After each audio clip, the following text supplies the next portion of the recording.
James Alan March, the commentator, alongside you for every piece of action for the whole World Cup so far. And here we are at the World Cup final. And just as these people are showing you, it is absolutely freezing. Minus 17 here on the mountain. But we're not worried about that. There you go, minus 17 for the snow temperature, just slightly warmer than that in the air. There isn't much of a wind to talk about, so that's helping proceedings, I have to say. There is a fair amount of snow, as you can see. It's been falling steadily here in Kimberley. Yeah, the Dreadnought course is where we're at. Some 1,770 metres as a starting altitude. A drop on this course of 450 metres. 34 gates. That's what these athletes have to navigate their way through. We'll start, as always, with the women's VI event.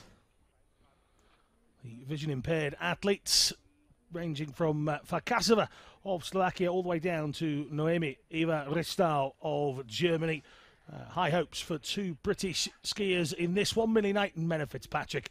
And the United States also have two athletes going, with Danielle Umstead and Stacey Manella taking part in bibs 4 and 5 respectively. These are one of our forerunners making their way from the start gate. And you can see there's a trickle of snow up there, and it's a very strange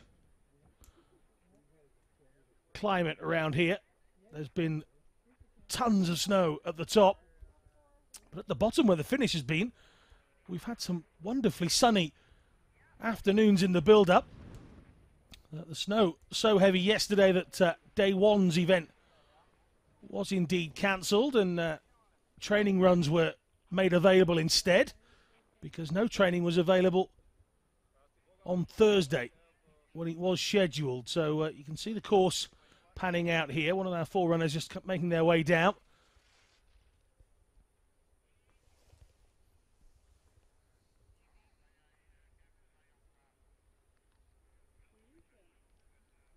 And again, as you find the athlete making their way further and further down, you'll see that the visibility is much better. The snow has eased off.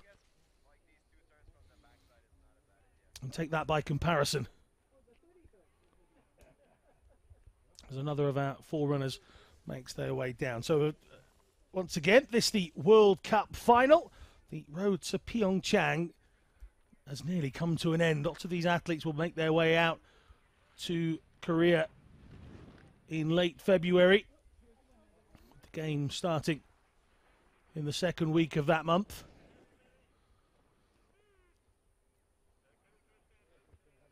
Who will be crowned Paralympic Winter Games champion of 2018? Will those that won in Sochi retain their titles? Will those that watched Sochi on a TV thinking, that's what I want to do?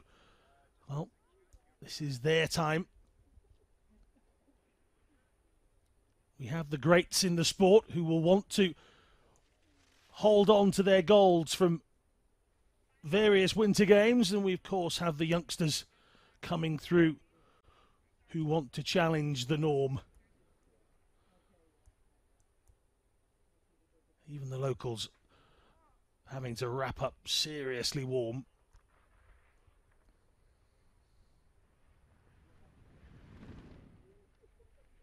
So the gates being opened, and that's to allow our VI athletes, the vision impaired category. And the reason there has to be a wider start gate is because those athletes will have a guide. You see on the right-hand side of your screen, the lady there with a G on. That's Natalia Subatova from Slovakia. She will guide down Henrietta Farkasova. Some youngsters in the background there, future stars on the mountains maybe.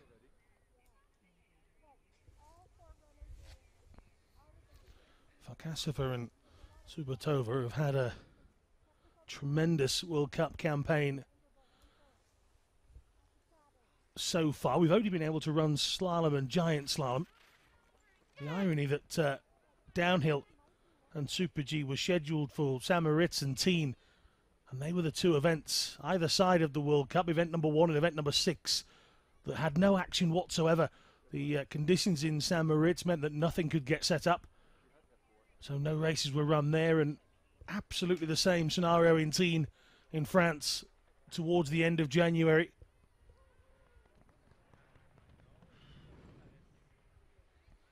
Just a slight delay here to the start of our first run. We should have been up and away at 10:30 local time, wherever you are in the world. Hello. It's very much into the afternoon and evening in Europe,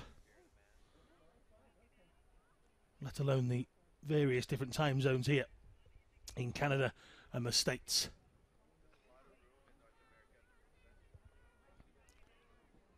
Now, 2 races today, not 2 runs, 2 races. There were 2 downhill races, so 12 gold medals going out, and 2 events tomorrow as well. So not combined times, so you get 1 go at this. You come down, you set your time, and hopefully you're asked onto the podium a little bit later on during the medal ceremony here in Kimberley. There's not an awful lot of time between the 2 events either.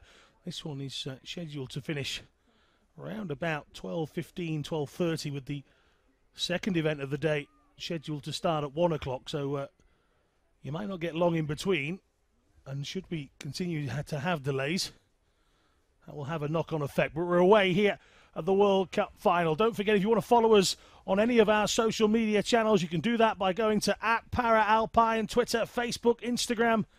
Follow the Snapchat stories as well. Some great interviews with the likes of Jeroen Kampscheur and Jesper Pedersen and Millie Knight went out on Facebook and Twitter yesterday. Be sure to check those out. But here is a lady that's been in fine form as these two cast their minds toward Pyeongchang. But not only that, they will be looking and desperate for more success here in this World Cup campaign. The 31-year-old from Rosnava has been with her guide Natalia since 2008.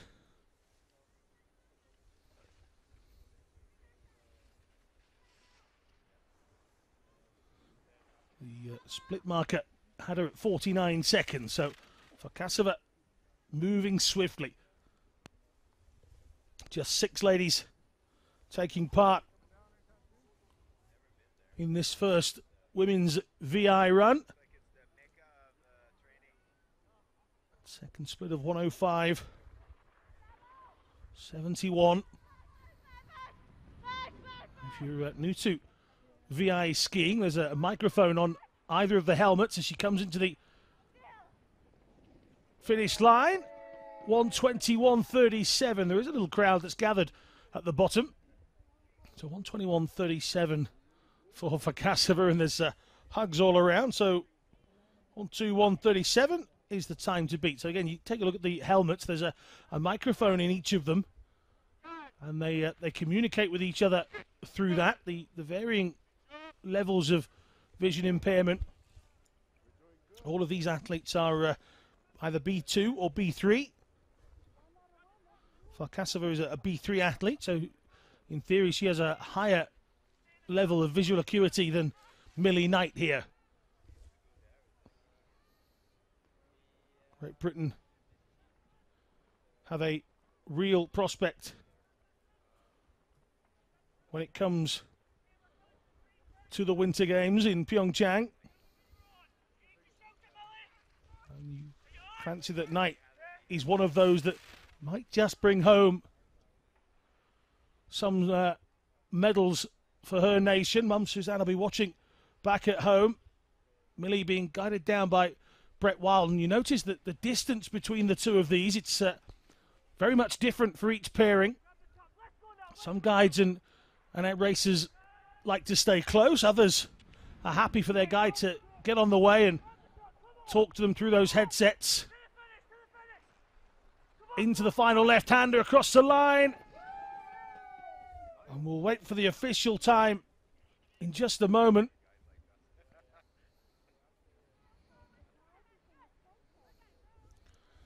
Millie Knight putting the pressure on.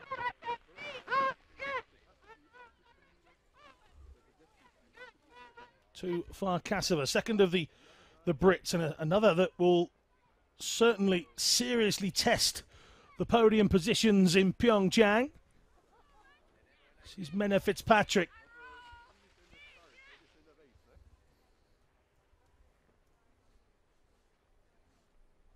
Just 19. Guided down by Jen Keogh, who has actually competed for the Army. She used to guide Millie Knight as well. Now she's with Menna. And again, pushing for opportunities to find medals at the major events. She's certainly got a little gem in Menna Fitzpatrick.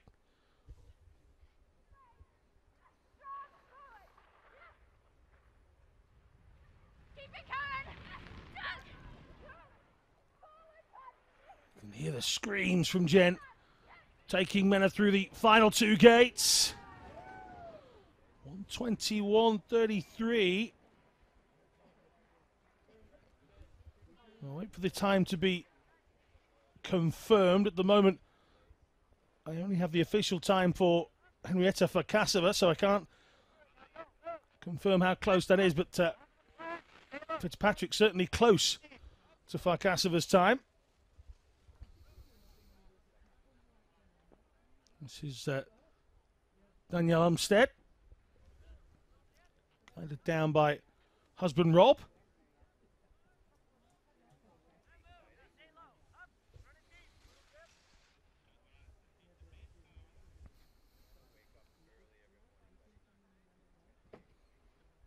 Again, with those classifications, the clock in the bottom right, you'll notice it says factored time. That means the clocks are manipulated based on the athlete's impairments. Those with the higher visual acuity would have a clock that runs closer to a normal stopwatch. And those that maybe are a B1 or a B2 would have a slower clock. So if you were to run a stopwatch parallel to what's ticking away on the bottom right, yours would not match ours, because ours is slowed purposely. All done in a formula, all done in a very fair and strict regime. Coming through the final left-hander into the finish line, and it's Umstead crossing at around about 128.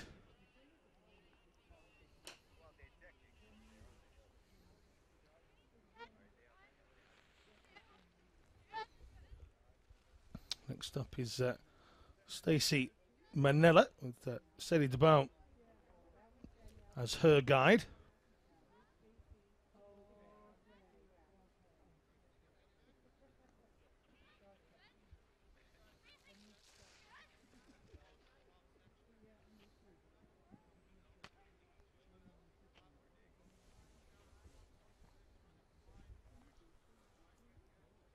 These two haven't competed at as many World Cups as they perhaps would have wanted to do this season. 21-year-old from originally Randolph in New Jersey.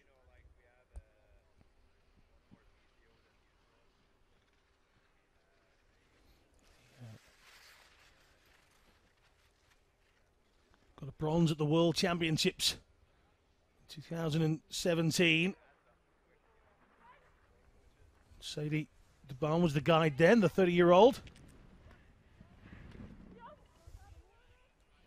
Just saying, Manila just 21, so still very young when it comes to this sport, but through the line around about 130.98.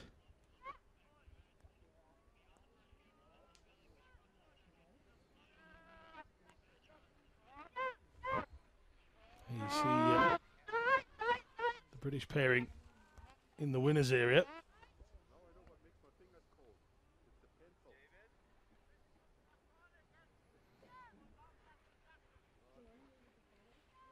At the moment, I'm not getting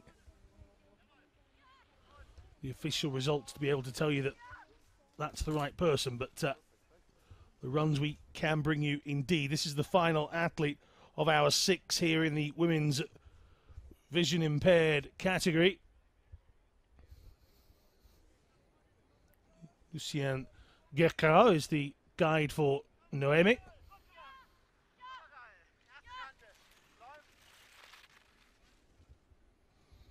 26-year-old from Grossheim.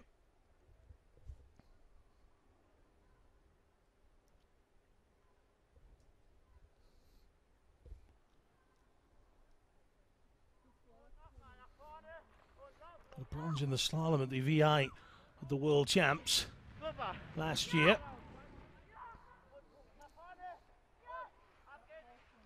And just out into the final left-hander and across the line. Those last 2 gates, and a big plume of snow as Ristout comes to a halt.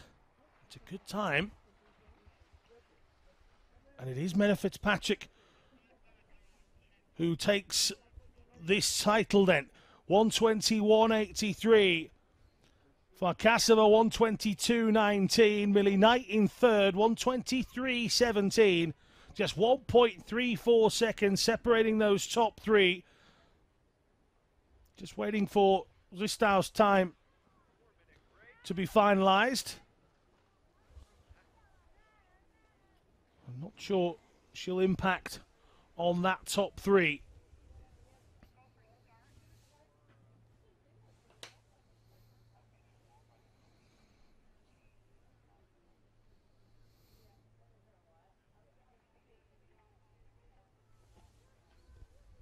So we'll take a look at the standing start list for the event we're about to have. Alana Ramsey will be first out. I'm sure she'll be proud of that.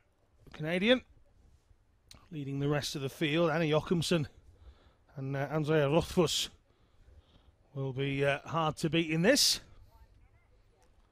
So we've got interviews with our winners scheduled. So in a couple of moments we'll go over to Pete Selby and he'll be with Millie Knight. No, he won't. And also Guy, Jennifer and Menna Fitzpatrick, congratulations. How do you feel? It's amazing. We're just saying we're still shaking. It feels amazing, actually. We went for it this morning. We set out to just ski as fast as we could, and that's what we did. Yeah, and this lady was so brave over those bumps, so I am super proud of her. How was the course out there? A little bit bumpy. It comes into quite steep and then into a few ruts and stuff on the way down, and then you've got a massive compression. So a lot of forces going through skis and your whole body. So it's really difficult to keep fighting and keep on that line, which I'm very proud to say that we did. Yes, and it's quite flat light today, so actually it's harder for Menna to see some of the lumps and bumps. So she just pointed her skis through them and skied like, hold on for dear life. Yeah, the superstar that she is. It's awesome. Must give you a lot of confidence for the second race. Yeah, this is still part of the journey of getting to the Paralympics. So we'll take that as an experience and then build on that, I think. Yeah, our team aim is always to have fun, and that's what we had out there, and that's all the aim of the game is, really. That was amazing. Congratulations, back to Alan March in the commentary box. Thank you very much, Pete. Pete was, of course, with Menna Fitzpatrick. I picked the wrong M from Great Britain. I was halfway there, wasn't I? So it was Menna Fitzpatrick taking the title with Guy Genkio in the women's VI. This is Alana Ramsey making her way down in the women's standing event. 12 ladies taking part in this one this morning. Should have had 13, but number 13 isn't with us. Ramsey just over the brow of that hill. Down she comes at speed.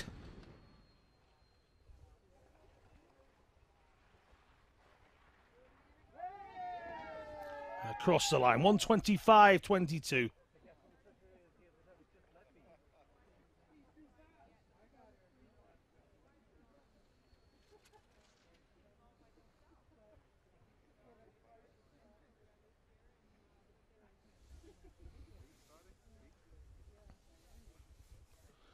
This is Anna Jochumsen, one of our single-leg skiers taking part.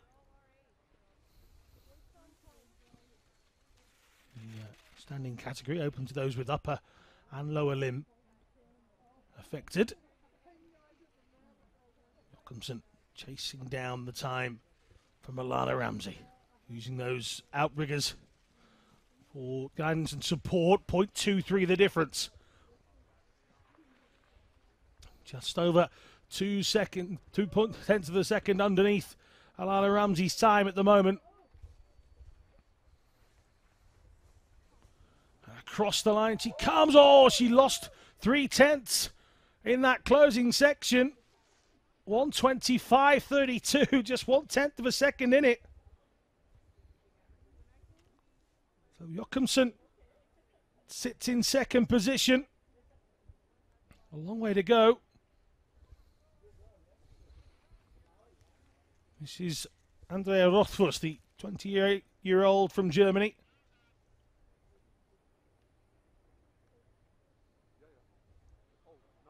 Under the tutelage of national team coach Justus Wolf. Gold in the slalom in Sochi back in 2014.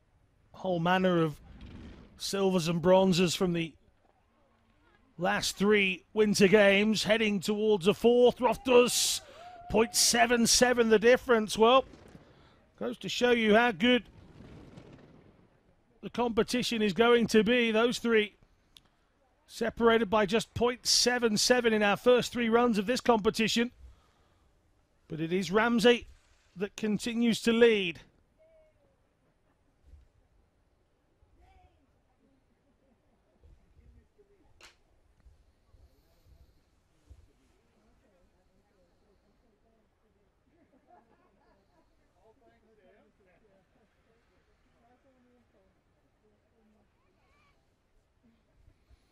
This is Steph Jallant of the United States. See Steph, the use of only her right leg and right arm. Incredible strain on that right side of the body, and also the balance factor that Steph Jallant has to go through, and she does it mightily well on all occasions, but struggling off the pace here. 7.07 off the lead times.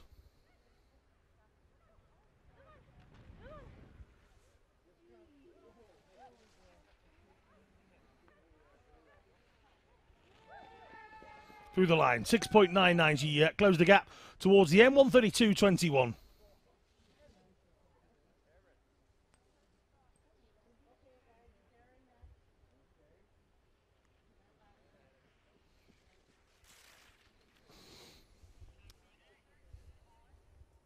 Erin Latimer, another of our Canadian contingent, as you would expect. There's a fair few here on a home mountain. Lives in Toronto now. Always wanted to follow in the footsteps of her older sister and her cousins, who were avid skiers, and Latimer is now competing on the World Cup Series. So across the line she goes, 128.61. A little wave to the camera and a step. That's Katrina Scheber of the United States, number 14.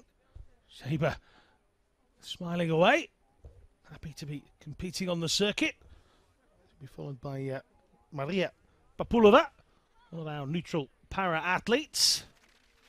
Papulova, only the use of the ski pole in the left hand, as you can see. Bib number 15 makes her way down.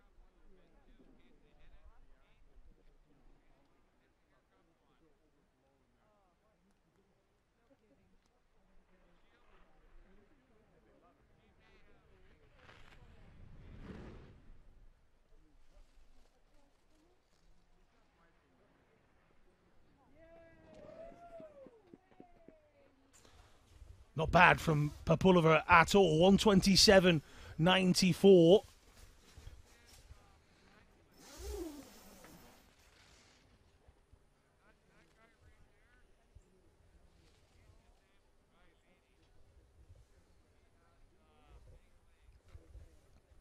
Second of our neutral para-athletes is Anastasia Gorasheva.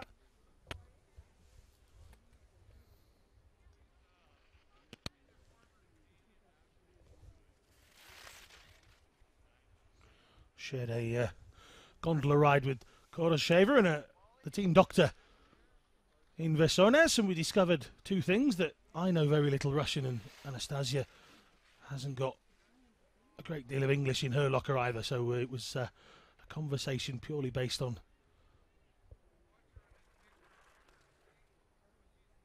pointing and nodding. But certainly a big smiler is Anastasia. Very often see her without her smile. And through the line she comes here, 137.56.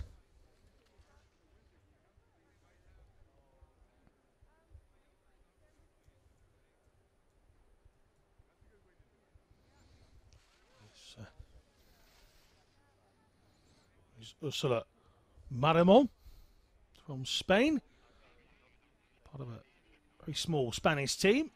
Jon Santacana Mestegui in the men's VI springs to mind other than Maramon.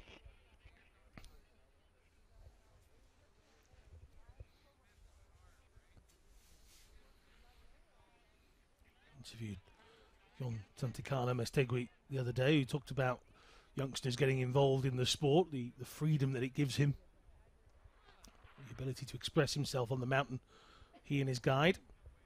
And they've certainly had a good career in para-skiing. Maramon into the penultimate gate, and across the line she comes, 137.85 for Ursula Maramon. 33-year-old from Palma de Mallorca. Completes run number one. Again, you see at the top of the mountain, that visibility a lot worse than it is at the bottom. The snow moving in at the top of the Dreadnought course. Molly Jepson comes into view. Another of the youngsters that Canada have on their squad, just 18.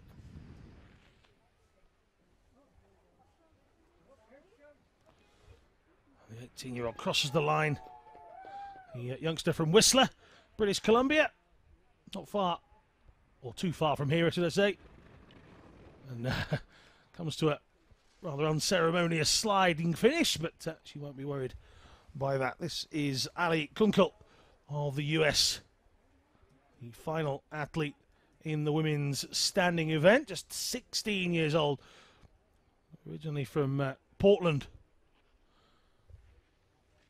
now residing in Steamboat Springs, Colorado. Kunkel, okay, just the use of the pole in the left hand. Competed at the World Championships. Despite her young age, she's got a 10th and a 7th over there, but those were both in slalom events. Into the final bend she comes. That's not bad at all. 126.57. Ali Kunkel. There's a little heavy breathing going on, but she's put everything into that.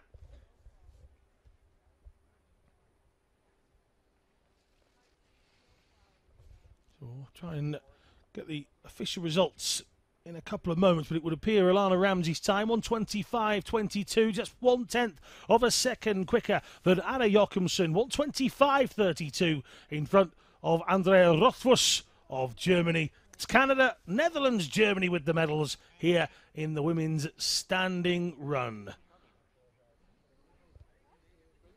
So whilst it says run one, it's actually only one run per competition, so it is the victor is Alana Ramsey, the two times not combined. Two separate events altogether. Let's go over to Pete Selby, who can interview our winner. Delighted with that. I am. It was, it's our first downhill race of the season, and I was really looking forward to all the downhill races, but to have a downhill race on my home hill where I learned how to ski, it really means a lot, because to me home is where the heart is, and my heart right now is at Kimberley. So. How are the conditions on a hill that you know so well? The conditions on the hill are awesome. Yesterday during training runs it was a little bit soft, but the volunteers here did such an amazing job in getting this hill ready for us. So I'm really happy that they worked really hard and got to the hill to the condition where it is right now. Alana Ramsey, congratulations. Back to Alan. You see, there's nothing like home advantage, is there? You see, Alana Ramsey very much pleased to be racing on home snow, as the saying goes. And Ramsey taking victory in the first downhill competition of the day. Women's sitting event coming up in a moment. 7 ladies taking part in this. Schaffelhuber, Murauka, Loos, Forster, Stevens, Victor and Barbara van Bergen. Up there is Anna Schaffelhuber. She's wearing bib number 20 and setting herself up, getting herself into the right frame of mind. The 25-year-old who was actually celebrated a birthday in between leaving teen and arriving here in Canada. Can she get herself a late birthday present on day 1 here at the World Cup final? Let's go and find out, shall we?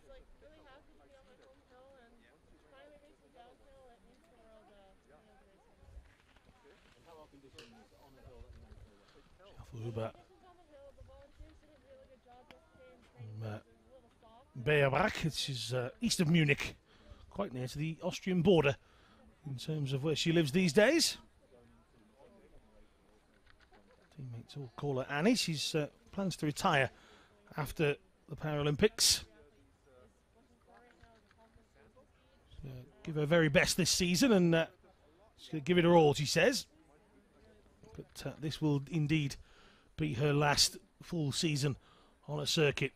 But we see plenty of sports people say that, don't we? And then maybe they miss the buzz and the excitement and camaraderie as well. These ladies and these guys are all pretty much one big family off the mountain as well. So it'll be interesting to see if Anna holds on to that promise. And still only 25, so the physical demands on a skier's body are such that you can understand the decision. On 5 golds in Sochi, absolutely blitzed it out there in Russia, and across the line she comes there, 1:22.13.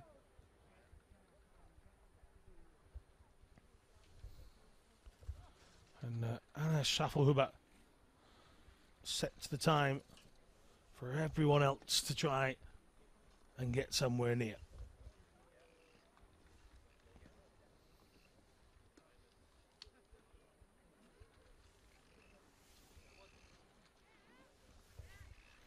So Muraoka. Can she affect the 5-time Paralympic champion from Sochi? Or was that too quick? Muraoka has had some tremendous performances on this World Cup circuit. But on occasion she's failed to match her second run to the first. That's where she's been let down on times, and getting a little airborne over that section, certainly pushing it, but she's going to be behind here. Over 2 seconds back is Muraoka, so Schaffelhuber comfortable at the moment, but coming up, Claudia Loos, who's had a good slalom season here in this World Cup. She's found herself on winners' podiums numerous occasions, and it's not something she's unfamiliar with, the 29-year-old, the resident of Innsbruck. Another that had good success in terms of silver in 2014, and she'll want to put that right against people like Schaffelhuber in Pyeongchang. Got a gold in Vancouver in 2010 in the sitting slalom event. A couple of bronzes in the downhill. Coming towards the line quite wide, 1:21.41. It's good from Claudia Loos.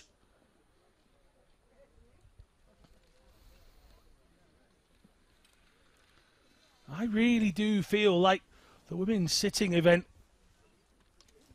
is going to be exceptionally tight in Korea.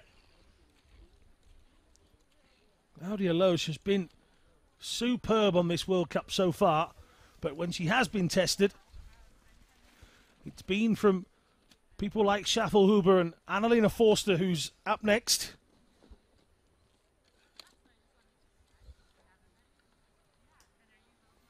.22-year-old. 0.96 back, the Freiburg resident. She's big into wheelchair basketball as well, is Annalena. 2 silvers and a bronze from Sochi. 4th in one of the downhill events, and she has to settle for 1:23.16 here, so it's makes no impact on Claudia Loesch.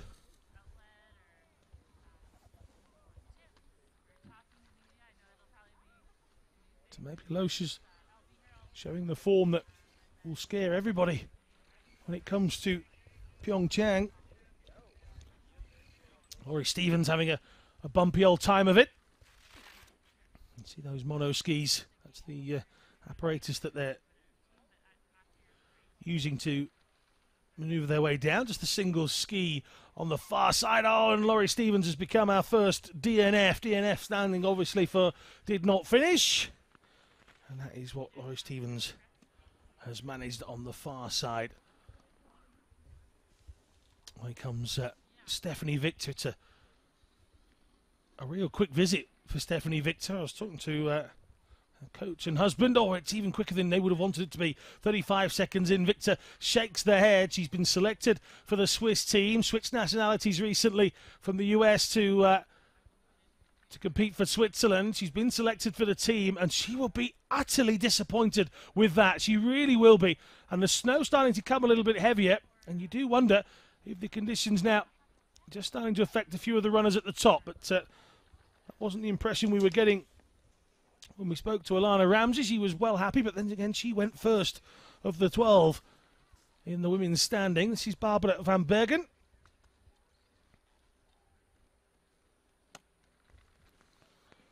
He's the final athlete to come down in the women's sitting.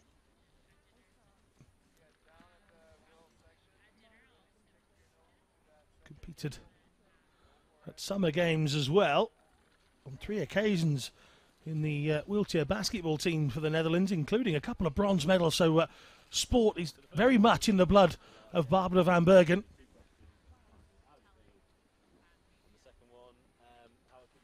She's won medals at World, European and Paralympic level at wheelchair basketball.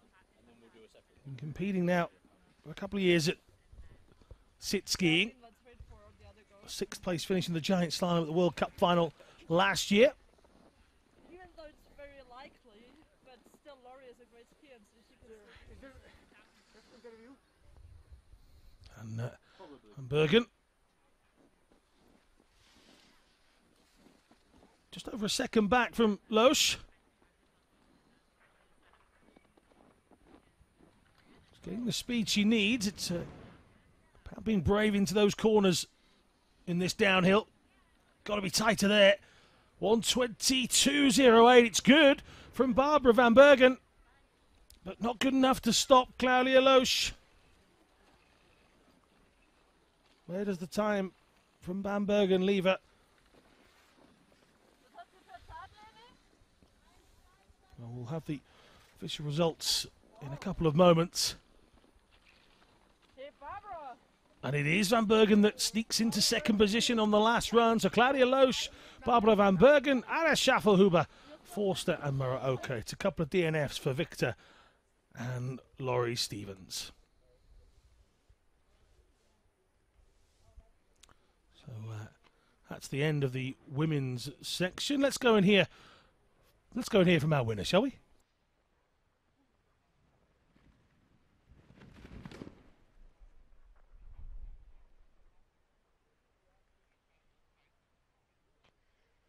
Absolutely delighted.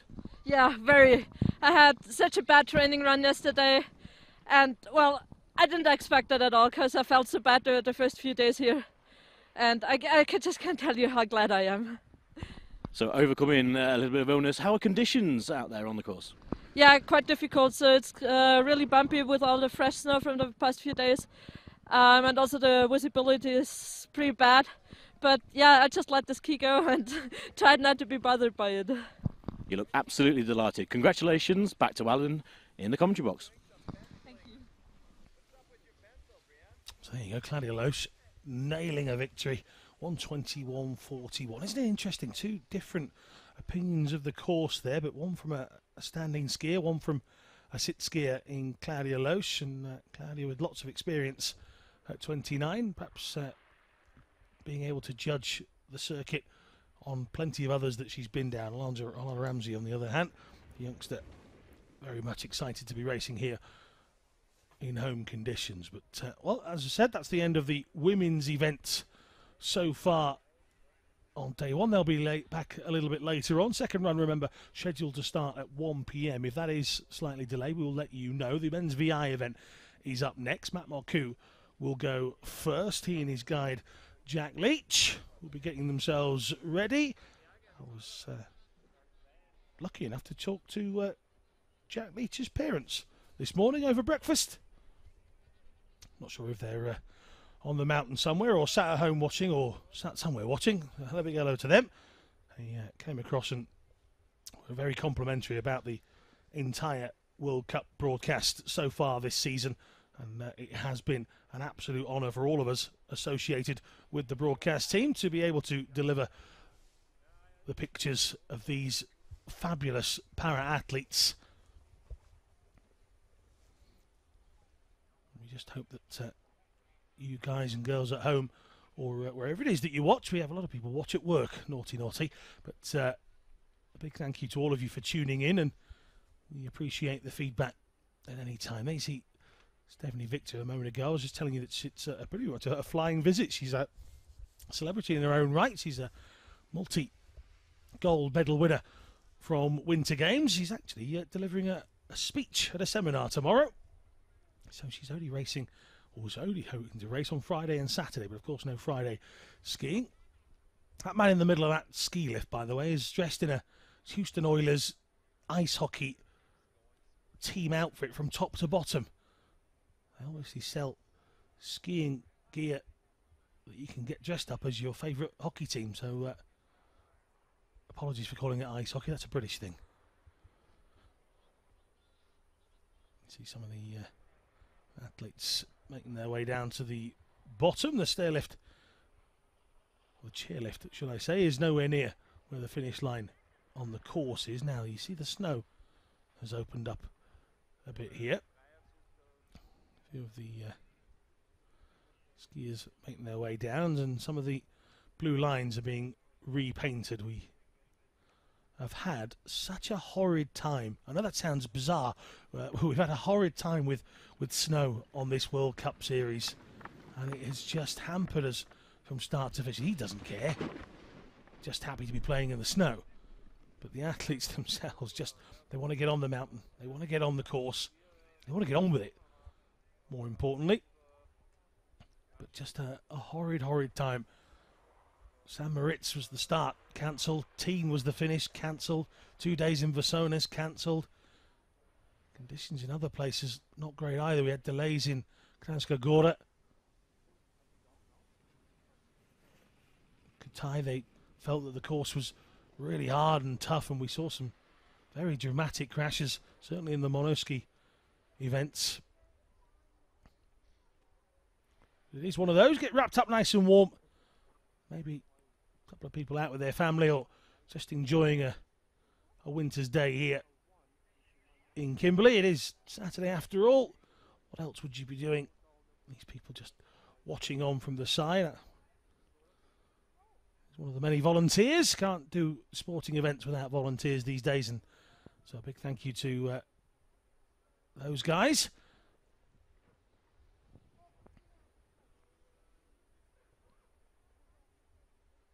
A little bit of course maintenance continuing, and hopefully it won't give us too much of a delay.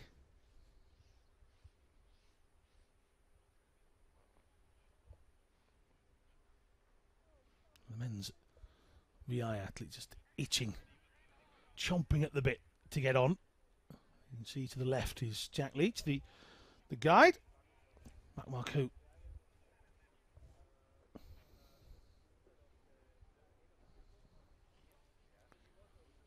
Scheduled to be up next.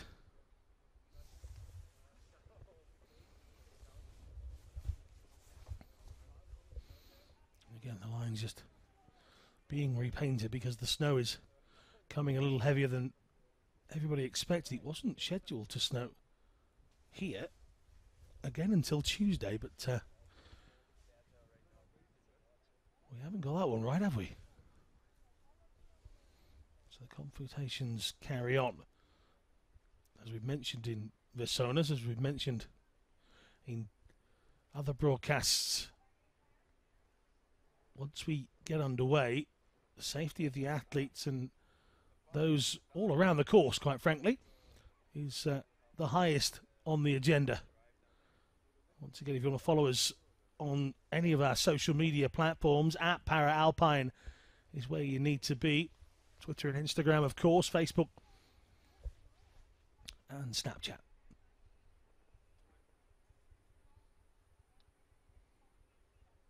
Coaches and team managers and team captains looking on respectively, and just hoping we can get a full day's competition here. Mac and Jack waiting, I'll say patiently, but they won't be patient at all. Not really sure why Mac Marcoux is wearing bib number 90.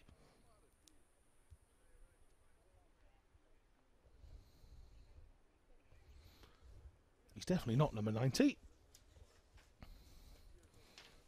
One does wonder if someone's lost a bib. There you go. 20-year-old from Sault Ste. Marie, Ontario, Canada. Yeah, skis for the Searchmont Ski Runners Club.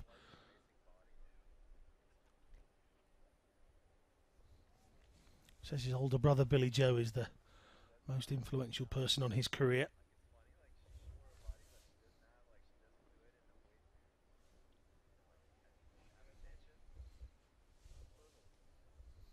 Away we go then. The men's vision impaired competition gets going here in Kimberley. If you're just joining us, thank you very much. We're here in Kimberley, Canada for the World Cup finals of the World Para-Alpine Skiing World Cup season. Every race that's been had has been broadcast, and we've been absolutely delighted to be able to bring that to you. You're watching vision impaired athletes for the first time, then the man at the front is the guide on this instance, and Mac Marcoux is the athlete following on from those instructions of Jack Leach. Gold medal winner, the giant slalom in Sochi. Got a bronze in the downhill and a bronze in the Super G, and that's what we've got for 2 days here. So good practice as they head towards Pyeongchang. So Marcoux, split time of 60.34 here.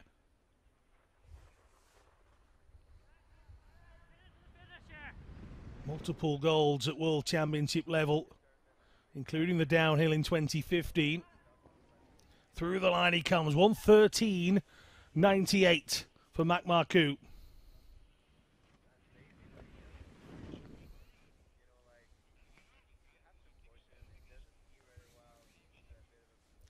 Talking about this man a little earlier in the broadcast, Dion Santacana Mustegui.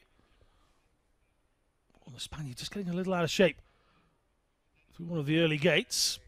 His guide is Miguel Garces. Now, Jon and Miguel pushing to try and find medals again at the Paralympics. 37 now.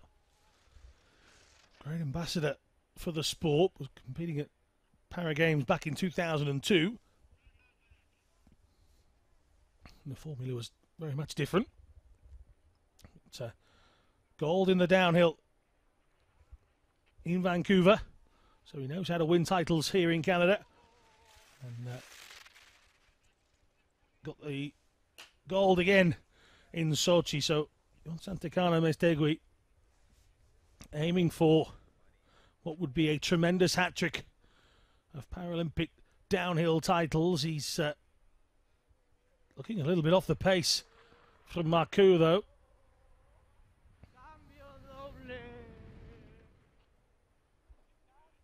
Just a bend into that left corner, 1:19.36, so it's work to be done for Jon Santacana Mestegui. And he'll hope to be quicker come Korea.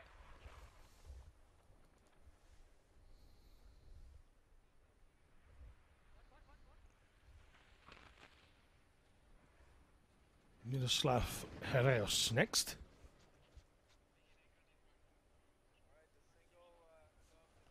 "31-year-old. Miroslav's guide is Maros Hudik. And again, the noticeable difference in styles. Herreros, other of our B2 classified athletes, and the guide quite a way in front, but at the speeds these two are going, Herreros just hanging on in there. But following down quite nicely. Presov in Slovakia. Been competing since 2004. It'll be his third Winter Games. Should he go with the Slovakian team?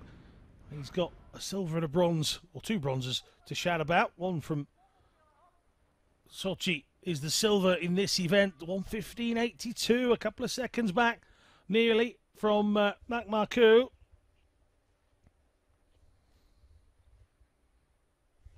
Official time for Marcoux, 1:14.22.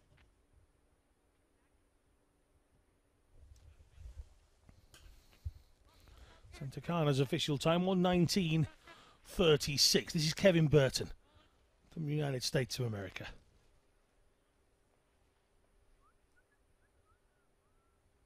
"35-year-old from Denver.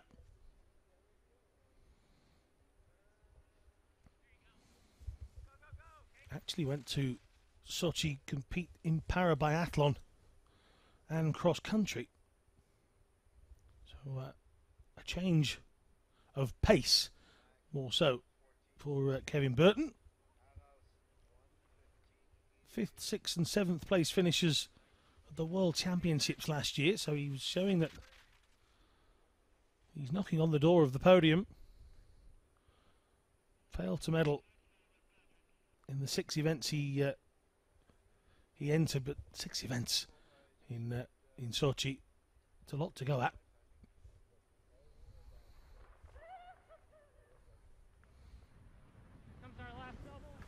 The leader, Mac Marcoux, at the moment, 1:14.22. This will be well outside from Burton, but he and his guide, Brandon Ashby, come through the line to complete their first competition of day one.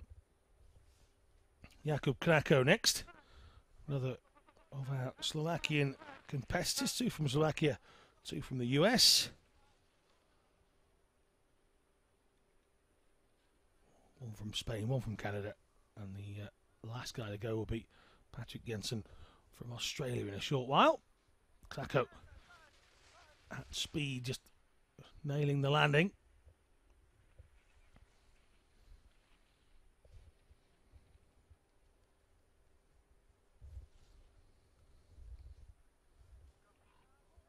Branislav Brosman is the guide for Krako.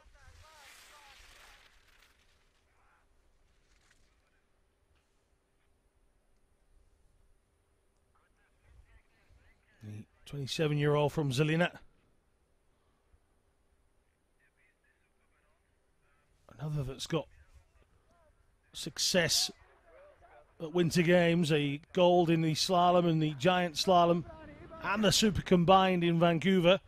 Couldn't find the same form in Sochi, just that Super G gold for him there as he crosses the line. Krakow 1:17.97 is the unofficial time, so it doesn't affect the time set by Mac Marcoux. So Mark Batham next.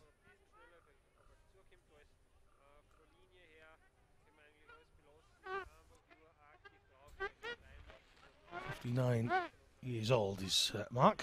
His guide is Cade Yamamoto. And, Batham from Seattle.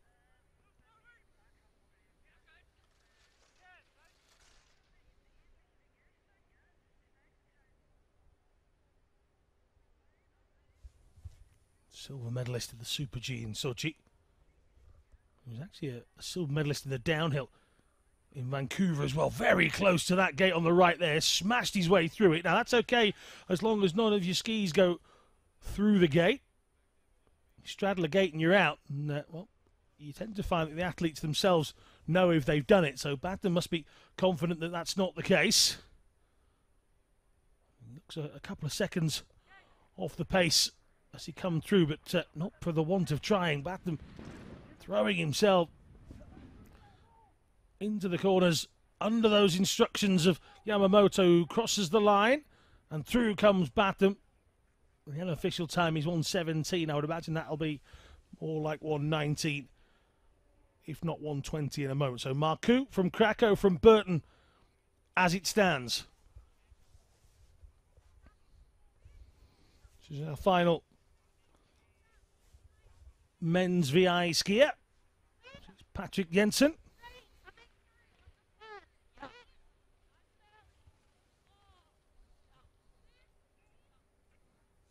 "21-year-old from Newcastle, New South Wales. Lara Falk, the guide. She's just 21.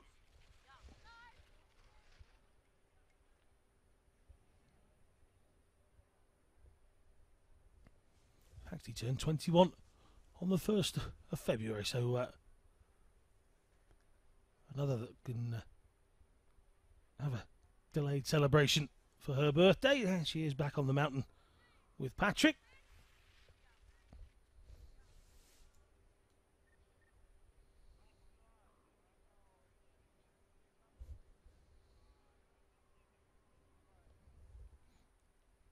Into the time section, he looks around about 4 or 5 seconds down on Mac Marcoux. They come into the bottom section of the course then, just over this drop. There's 4 to go. That's the penultimate gate. Just closing in on Lara. They've had a few collisions or close comings together at times during the courses, but at about 1:24, 1:25, the unofficial time. But not enough to stop Mac Marcoux. 1:14.22 for the Canadian. He and Jack Leach take the title here in their home country.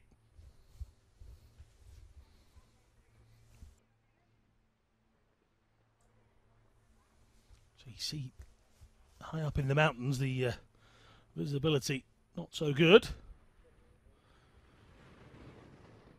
And we will speak to Mac Marcoux in just a couple of moments as the men's standing event gets itself ready to get started. You can see the snow still coming down.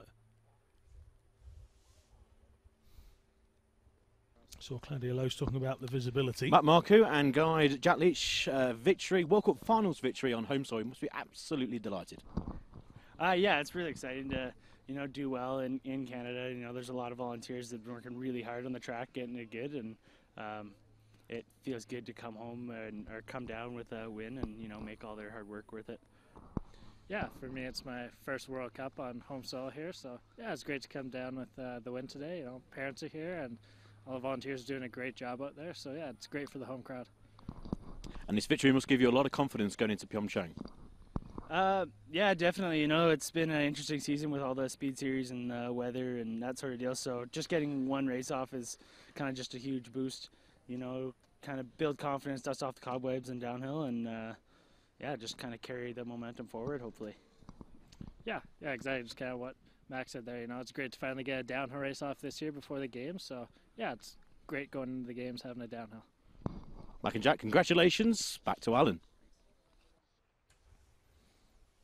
Thank you very much, Peter. Men's standing event, as I mentioned, coming up, and a real prospect of another Canadian victory here in this World Cup final opening section. Sean Steen at the top of the list will fancy himself to put in a performance. First visit of the season for a few of our Chilean athletes as well here at the World Cup final.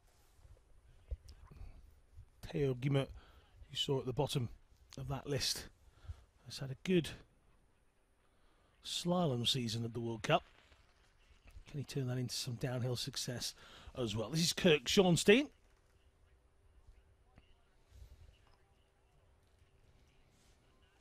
"24-year-old Canadian. He turns 25 just days after the games in Pyeongchang finish. The man originally from Edmonton now spends his time in Spruce Grove, Alberta, when he's not competing out there on the circuit.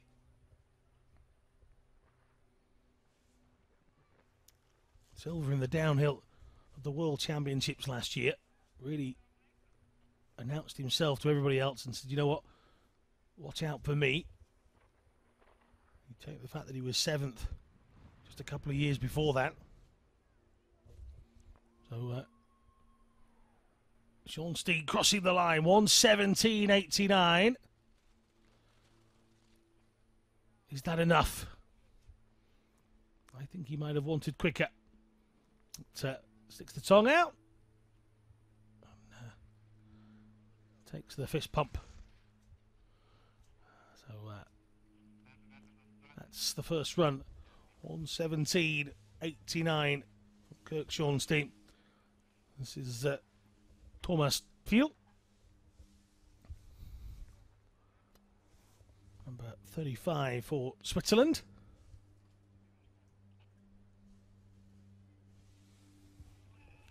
'31 on New Year's Day. One of those New Year's Day birthday people. And he's inside Sean Steen's time. Wife Evelyn, I'm sure, watching on. And through the line he comes. Oh, 1:17.88. 1/100th of a second. The difference between Sean Steen and Thomas Field. And them's the breaks. That is tight. Just a fraction quicker somewhere on the course. And enough to take first place for Thomas Field. Well, silver in the slalom back in 2006. Failed to medal in Sochi. Failed to medal in Vancouver. But Thomas Field there is ahead of Sean Steen here at the World Cup final. And just overstretching is Braden Luscombe. And yeah, he knows it. Just off centre of balance. And then trying to correct himself, goes arms first. Down into the snow. And out of the competition. See it here, just as he tries to come to the left, he's always reaching. Can't get his body weight back into a vertical.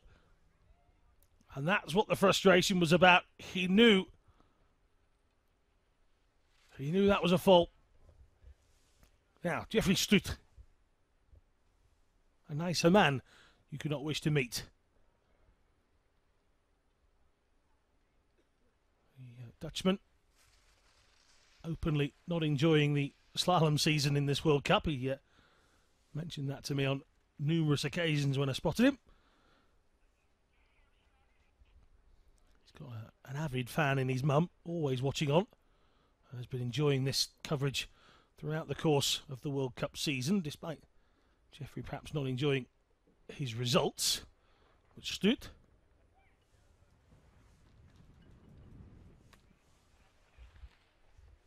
Originally from Hoorn, now lives in Enkhuizen.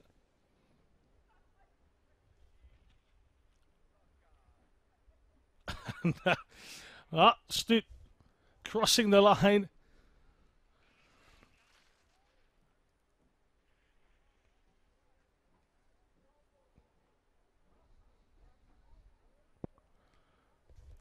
We'll get a finish time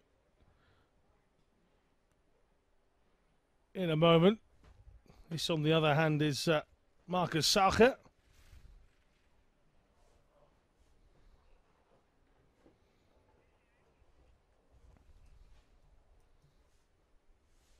'26-year-old, was an overall World Cup winner last year.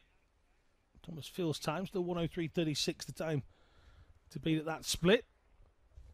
On 17.88 is his time overall. Just that 1/100th quicker than Sean Steen. Through the line, though, it's irrelevant now. Salka well inside. We have a new leader.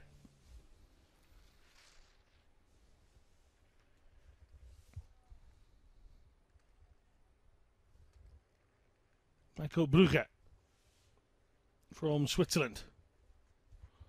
Experienced campaigner.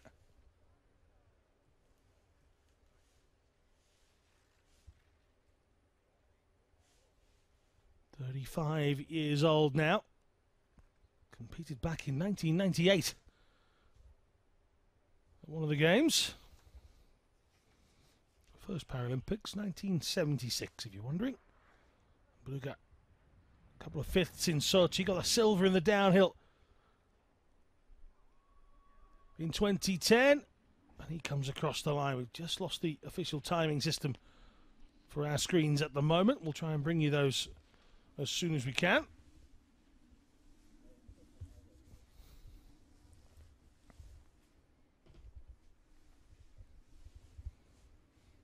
This is Adam Hall.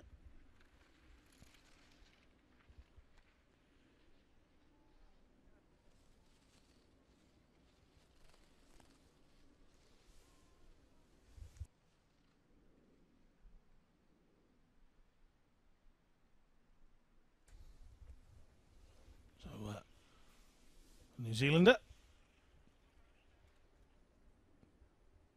chasing down on Marcus Saucher. Yeah, we're having a slight technical fault with our timing system, so of course we'll keep you abreast of the official times as best as we can.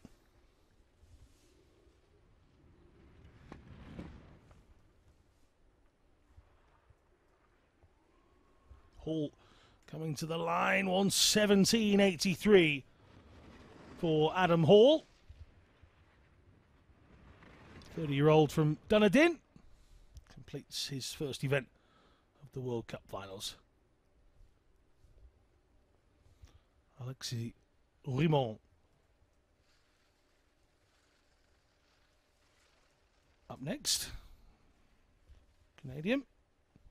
Bib number 41. You can see the 18-year-old who was originally from Houston, Texas in the States.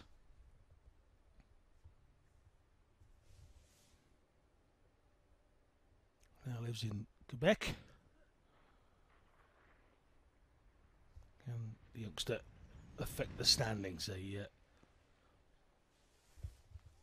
bronze in the World Championships in Tarvisio in the giant slalom, 1:17.44. As he comes across the line. Once again, we're just having a slight issue with timings. I can tell you that Marcus Saucher leads, 1:16.06. Clément, 1:17.44. And then it's Adam Hall, 1:17.83. This is Robin Couche.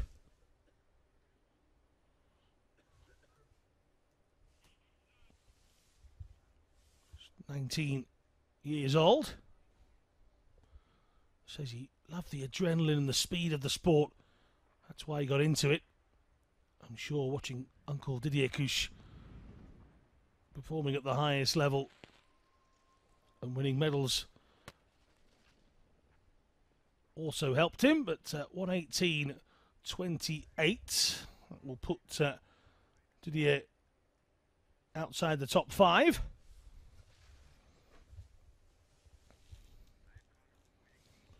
Mitch Gawley, Australian team captain, athlete representative for the IPC as well. Well, para skiing is somebody that leaves nothing at the start gate. Is Mitch Gawley. Everything goes in to a run from the Australian, no matter what.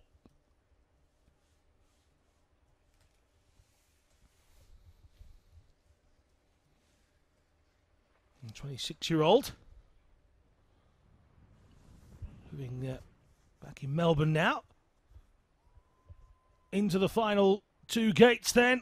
118.13. He also can't impact on the leaders. Marcus Salka. And a shake of the head from Mitch Gawley. You often get a sense of how well Gawley feels he's done. He's very expressive at the finish lines.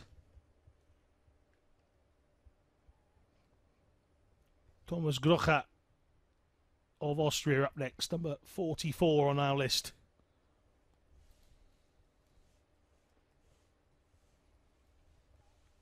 Number 24 in terms of years of age is Grocha from Klagenfurt. He's a customs officer when he's not sending himself down a large mountain. Grocha, another of our single leg skiers, using those outriggers just to assist with balance and using them well so far. Up towards the line, 118.94.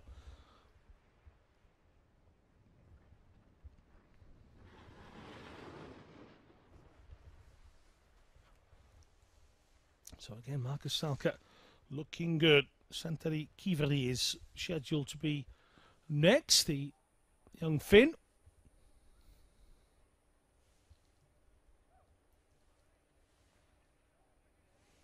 "17-year-old. Paid a visit to the World Champs last year. Best place finish was a 6th in the Super Combined. Was 18th in the Super G and 13th in the downhill. So this is some much needed exposure to a downhill event. You heard a lot of the athletes discuss their frustrations, but not one of them will tell you it's anybody's fault. The conditions throughout the season have just been so sporadic. 119.06 for Santeri Kiiveri, the youngster from Lapin in Finland. Finishes his run.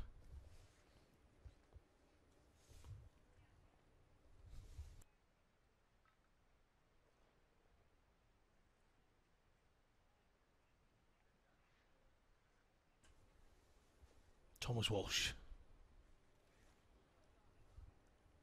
from the United States.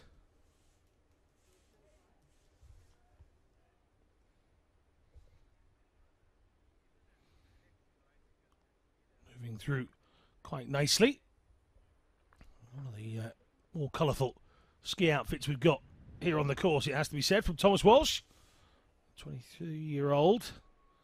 Birthday right at the end of January, so belated happy birthdays to him as well. And Walsh flying across the line. Niko Pijancic of Austria now. That was Niko getting started. 20-year-old.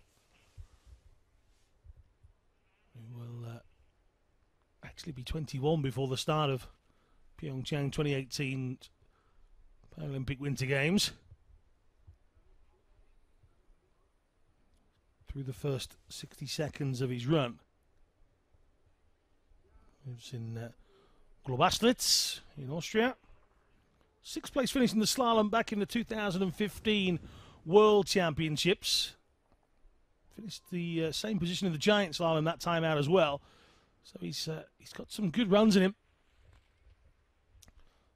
But, a little off the pace compared to the overall leaders here.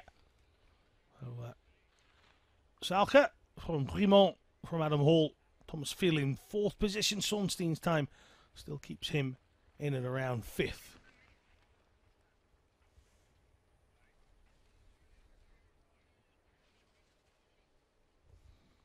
Martin France next.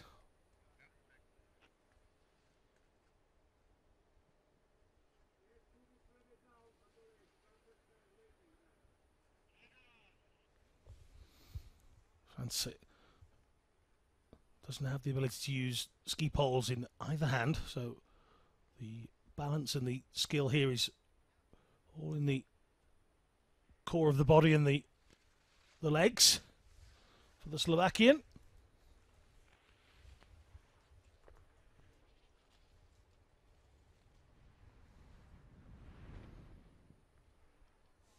And he is going to come across the line here. 1:23.21. So real disappointed shake of the head, but a wave from Martin France as well. And he's not very often without a smile out either, it has to be said. Now, Andrew Harrogate. First look at Andrew for me on the World Cup circuit. For you guys at home as well. 22-year-old from Enfield, Connecticut. A student still. Was at the World Cup final a couple of years back. It's held in Aspen. So getting a little exposure where it's a little closer to home. 1:20.25. There's nothing to be ashamed of. Puts him in front of Jeffrey Stutt and the experienced Michael Brugge. So Harrogate just outside the 1:20 mark. Jamie Stanton. Just a little off balance in sections there. But, nailing the aerial section and more importantly the landing from it.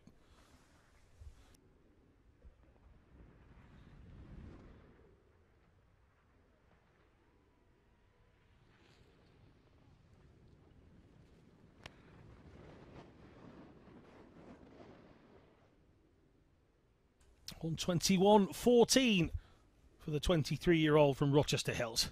This is Alexander Alyabayev.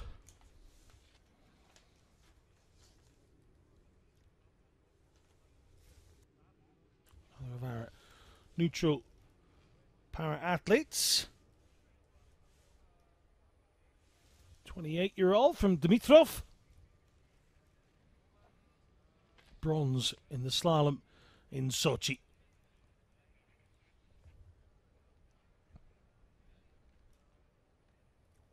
Got a silver at the World Championships in 2015 as well in the slalom, so he was going into Sochi in good form. Came out of it, continued at World Championship level. He crosses in 1:19.38. That's slightly faster than the last few athletes at this end of the bib numbers. The man with the green visor finishes his run. Thomas Mulder from the Netherlands.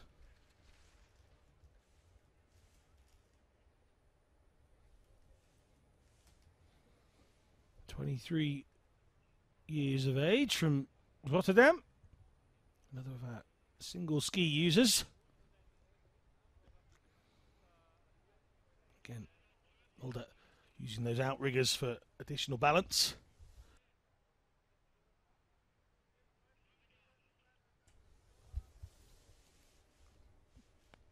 Took up skiing just because he wanted to try something new. Yeah, trains at the Olympic Training Centre in Papendal in the Netherlands.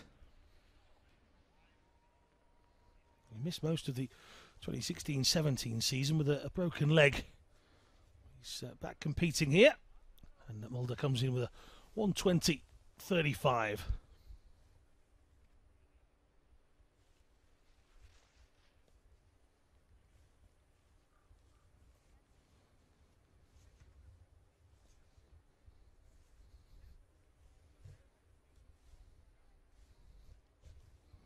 Now, Santiago Vega from Chile. Another new to your screens if you've been watching the World Cup campaign. Oh, and Vega's race doesn't last anywhere near as long as you would want it to have done. The Chilean heads to the sidelines and he is out.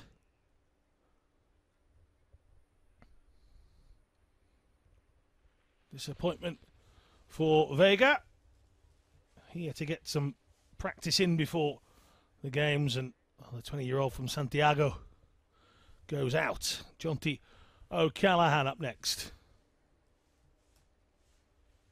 20 years old now.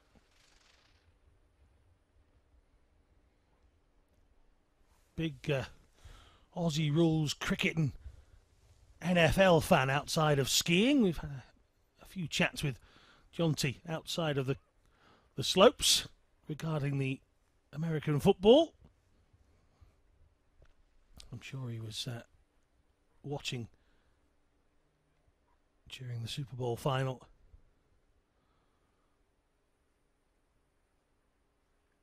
Not too many days ago.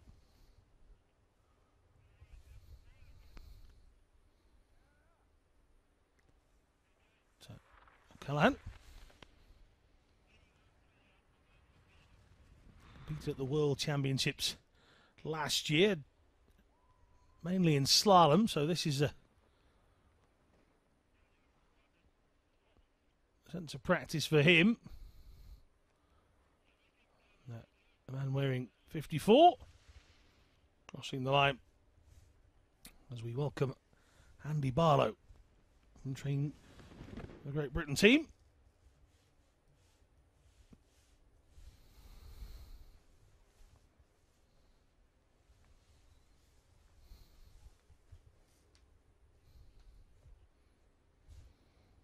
"31-year-old from Bolton.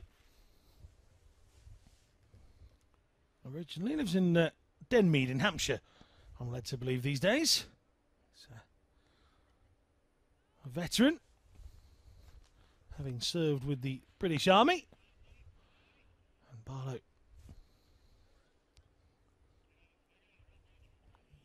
his left leg amputated, having stepped on a landmine whilst serving. Barlow coming in towards the finish then. 1:35.58.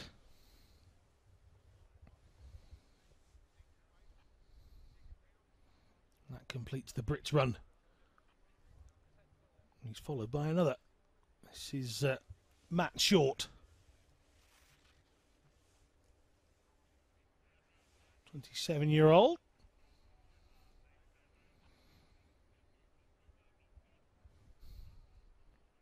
Lives in and around London.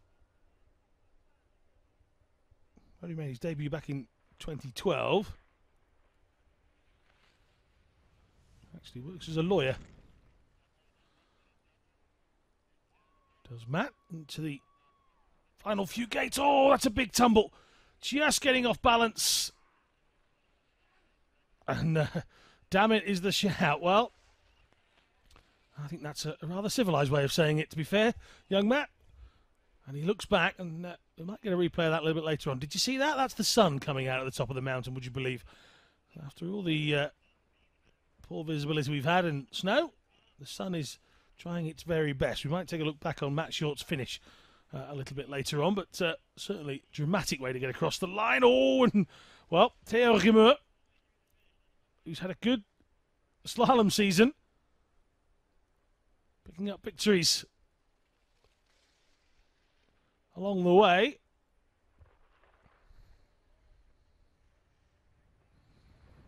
Got a little bit off centre a little bit earlier on, and he's going to challenge here is Gmür. 1:16.89. Well, I think that puts him second. So the final run of the men's standing looks like it might have affected the podium place. It's good to see Matt Short just standing and chatting with Andy Barlow and his coaches, so that means he's all right, as all right can be, I suppose.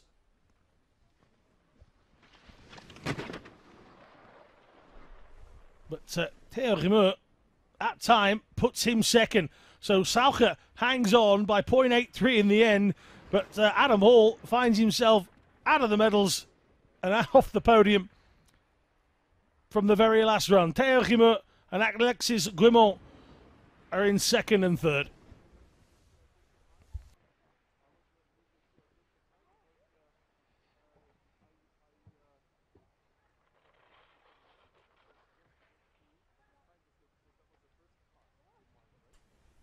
You can see the athletes making their way down. Back down to the bottom to the chairlift. As mentioned, we have a tightish gap between this first event and the second event here on day one. Right, scheduled to start the second event at 1 p.m. But we've still got the men's sitting event to come. Another that I think will be a cracker. Tyler Walker. You want to know what giving it your everything and ending up in a lot of pain means, then you can Google Tyler Walker's run in Sochi during training. And an awful accident for Tyler Walker, but he's back competing 4 years later, and I spoke to him briefly whilst we've been on this circuit, and his attitude towards the racing hasn't differed from what it was in Sochi. He still gives absolutely everything. And it will be Walker to get us underway in the men's sitting event. So sit back genuinely if you're at home and take in what I'm sure will be an action-packed run from Tyler Walker.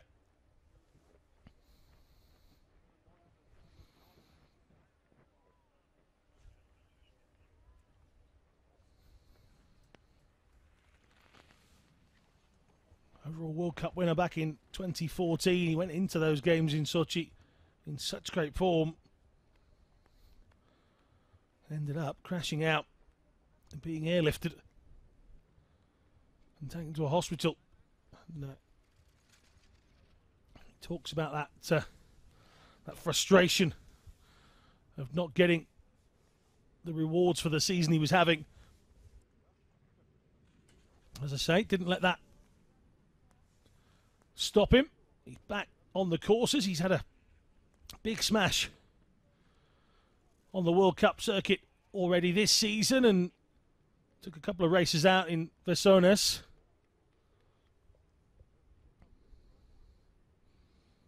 Here he is in Kimberley, showing the rest of the world that he plans on delivering this time out. He was only young when he went to the Vancouver Games, and it's Walker that crosses the line.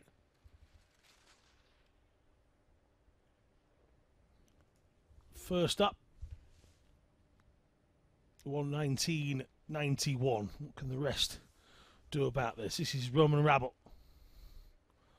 Rabel is from Austria, 26 years old.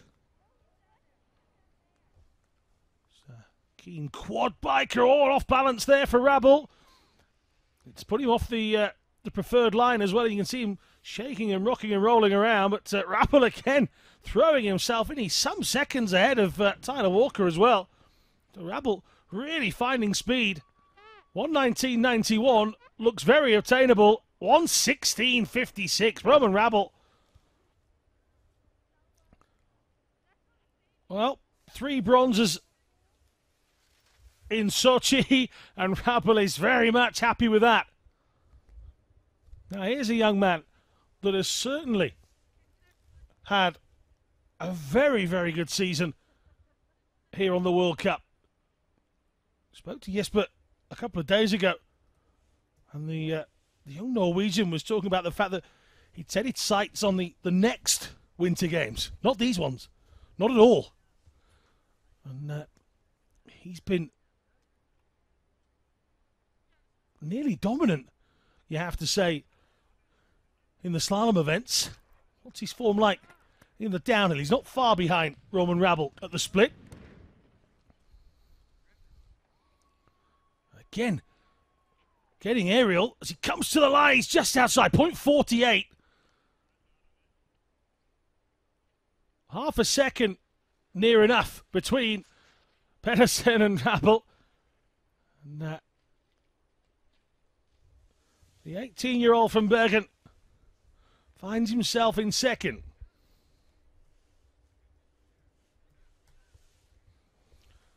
This is Kurt Oatway. Another that will have a birthday in between this event here in Kimberley and Pyeongchang. He'll be 34 by the time Pyeongchang rolls around. The man from Edmonton is in the lead, 0.89. Split times have the Canadian in front. It's been a good day for Canada on the opening day here in Kimberley. 1:15.42. Oatway leads, 1:14 the difference.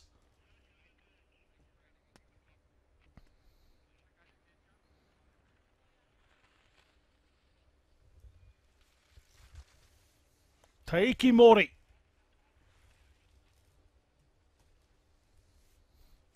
The 37-year-old had that tussle with Jesper Pedersen in Kranjska Gora.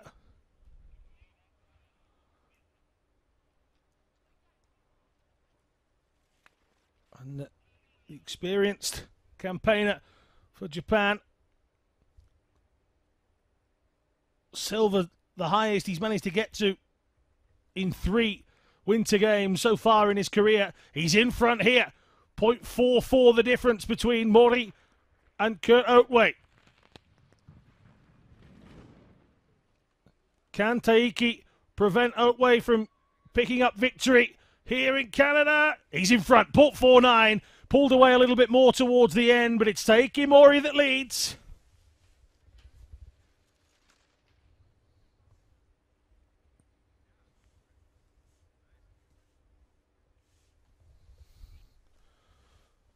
Goes into the front. Can he stay there? Akira Kano.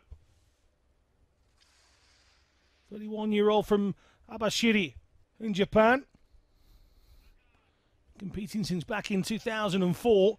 So plenty of experience. This would be a 3rd games for him in Pyeongchang. Can he get close to Taiki Mori? Not far outside. Less than 0.2 of a second is the difference between the 2 Japanese athletes. Bronze in 2010.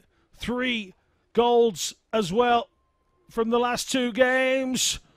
Oh, 1/10 inside. It's a Japan 1 and 2 for now, but it's Kano in front. 1:14.83. Well, he's got gold back in Vancouver in the Super G. Then 2 in Sochi for the downhill in the Super G. And it appears that Akira Kano is in form. Andrew Kirker.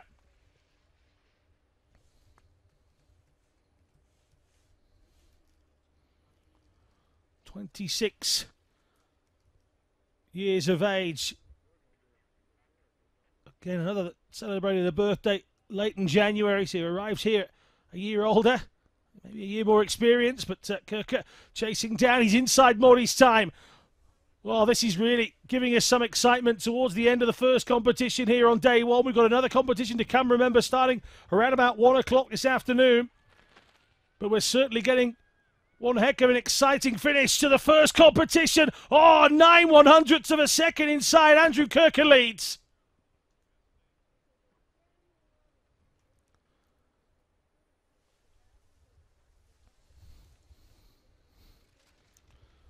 Niels de Langen. Well, the lead keeps on changing. Can the Dutchman affect it as well? 19 years of age from Arnhem. Bronze in the World Championships at the slalom. Was 5th in the downhill in Tarvisio last year. Can he displace Andrew Kirker at the top of the standings? Slow through the second split. So it's not looking likely. De Langen just not getting the elevation over that section that a few of the others were. Coming into the final 2 gates, then it's a little off the pace for Niels de Langen, 1:19.20.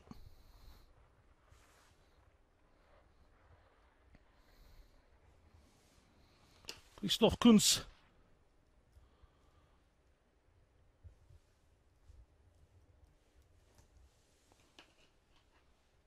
35-year-old from Rimis.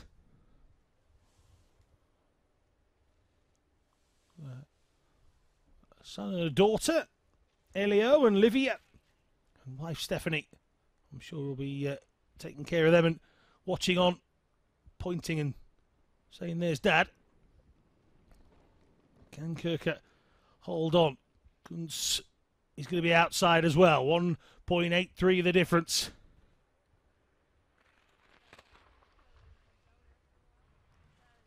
Livia's just 2 years of age. Elio, it's 4. And Kunz comes to the line, 1:17.82. Just lost a little bit more in that bottom section, which again goes to show how quick Kirker was through this course. That bottom section now is the key. This is Josh Elliott.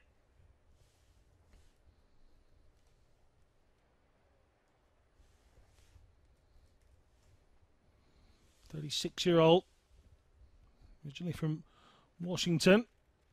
He and wife Samantha now living in San Diego. A couple of 6th place finishes at the World Championships last year. Oh, and sliding out goes Josh Elliott. That's what the safety netting's there for. But Elliott sliding out. And that brings his run to a conclusion. Now, Thomas Noltri. Here's a man that's had a rather spectacular ending to a race during this World Cup campaign. Cartwheeling over the fencing in Kutai, which is a tongue twister in its own right. But Thomas Nolte, bib number 68, 33-year-old from Helmstad. Oh, and, well, he's been brought to a halt here. And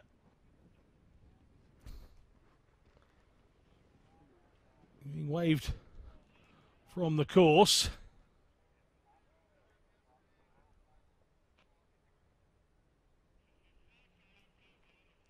Looks like we might have a delay. So, I'm sadly not privy to information on what's happening out on the course at all times, so I'm not going to speculate as to why there is a delay, but there is. And there are the smiling faces of some of those that have finished at the bottom. You mentioned the camaraderie a little bit earlier on. You think a lot of athletes would just want to go away and get warm, but they're all sat there at the bottom trying to watch the others come down.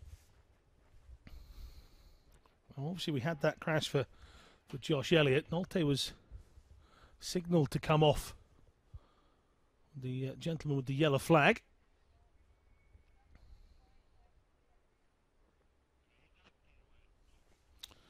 As you see, just got a delay here.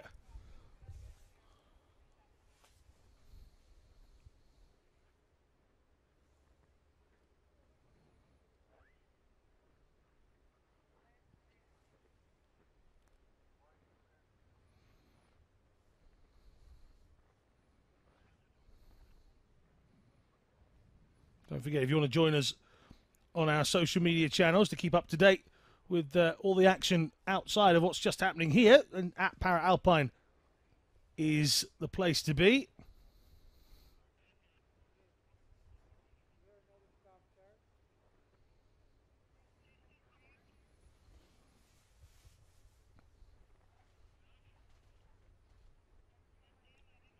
See the written scoreboard at the bottom.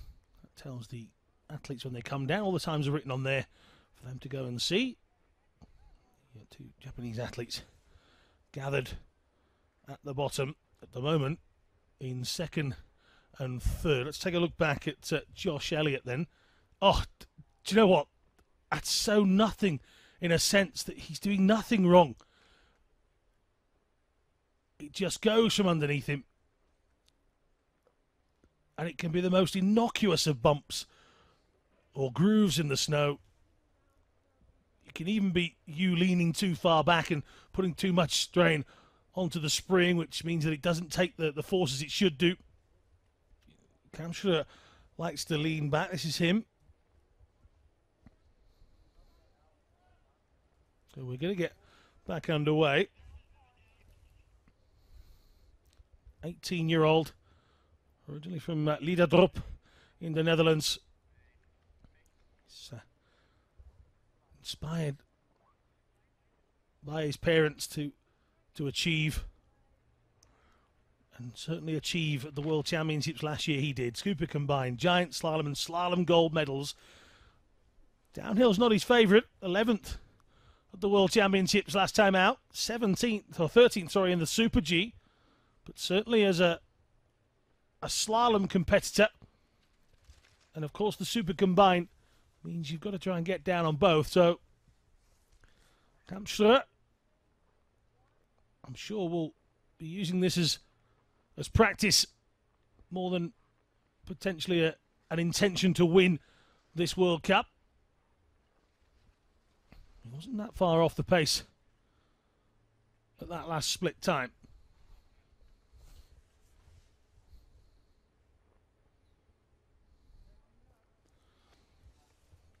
It's going to be a couple of seconds back. 1.72 from Kirker.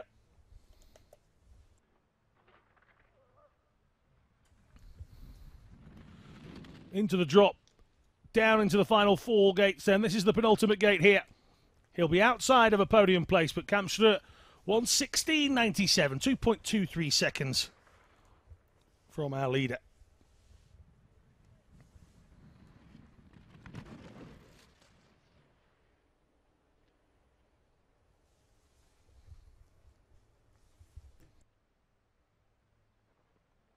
Now, Jasmine Bamba.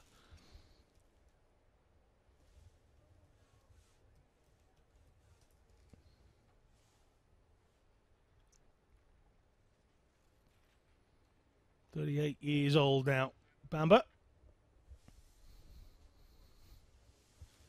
Has two daughters. There's a very interesting history in his life.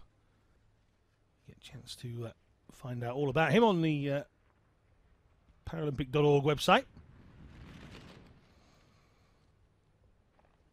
Bamba won't affect the winning times, but he's got himself a clean run, and that's something that he's been short of in this World Cup season.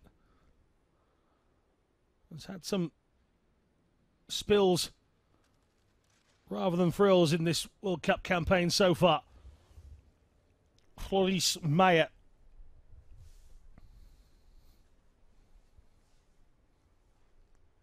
There's an international darts referee of the same name. Meyer. Oh, and Floris off target with that one. Out he goes inside a minute of his run.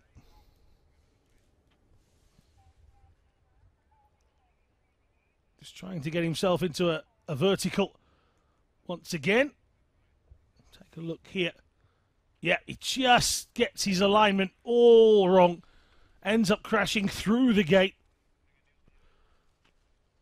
And that takes him off balance and down. And well, he appears to be okay. He's just adjusting the mono ski covering at the front.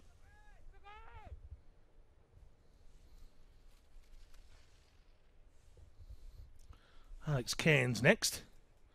26-year-old from Vancouver.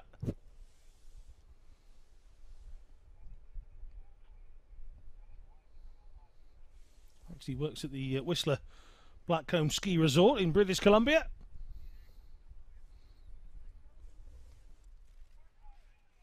So another that's not from far from here.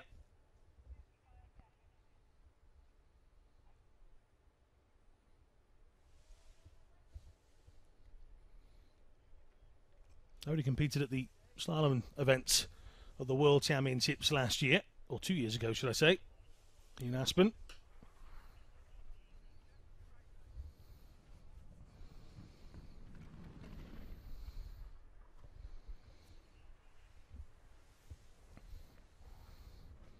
Through the line comes Cairns then, 1:27. Lead time from Kirker, still 1:14.74. Ale Vasquez of Mexico is next.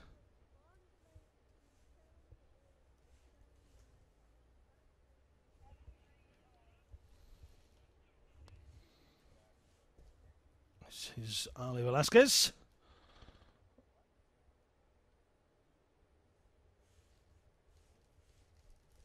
Trains in America.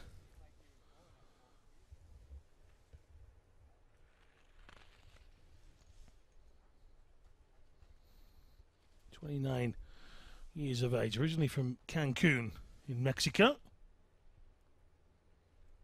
So very much a resident most of the year in Park City, Utah. Aiming for his third Paralympics.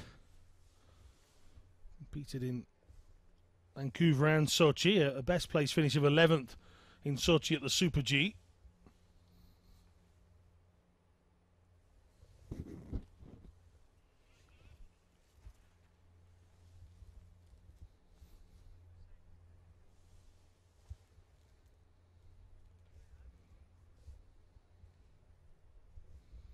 Oh, and it's a fall for Vasquez. The ski has released itself. And the Mexican will be bitterly disappointed.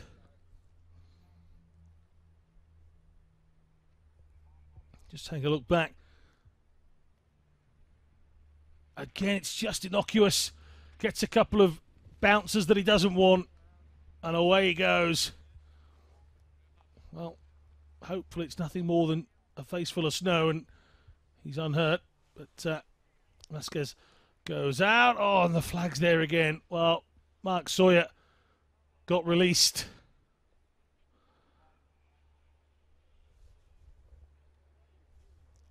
And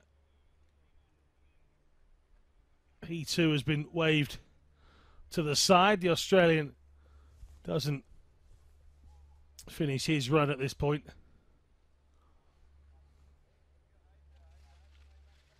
So Sawyer shepherded from the side.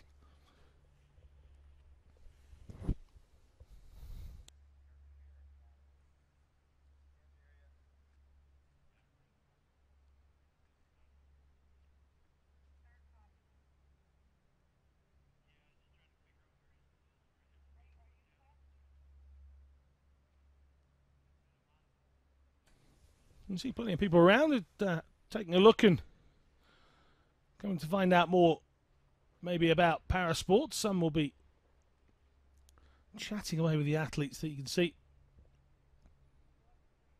Tyler Walker just in the background of that.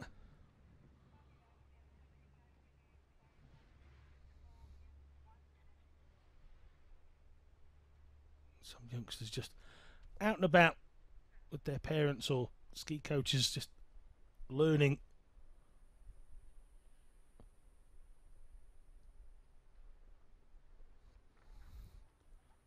You see, I've never known a coach to turn down a cereal bar, so that lives on. Apologies for the delay here. As mentioned, we do have another competition starting again at 1 o'clock. We do have 5 more athletes scheduled here. Nicolas Bisquert Hudson is up next, and he is being allowed to go. The snow just picking up again. That sunshine didn't last long at the top, did it? Bisquert Hudson, another of our Chilean athletes that, well, they've taken the opportunity to come here to Canada, the World Cup final, as final preparations for Pyeongchang maybe. Just 19 from Rengo in Chile. He's a full-time student when he's not doing this. He's studying civil engineering in Santiago. So his aim is to win a medal in Pyeongchang. So big aspirations for the Chilean at a young age.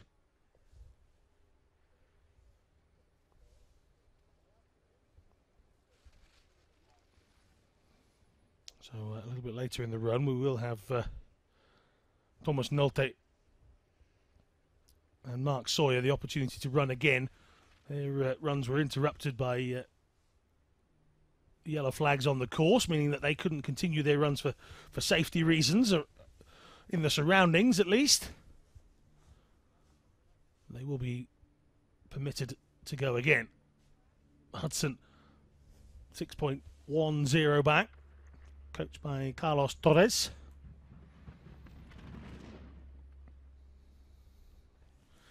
Gets lots of training camps in Canada and Argentina and the US, so he certainly gets the opportunity to get the practice in. And Hudson finishes his run, so Kirker remains in the lead.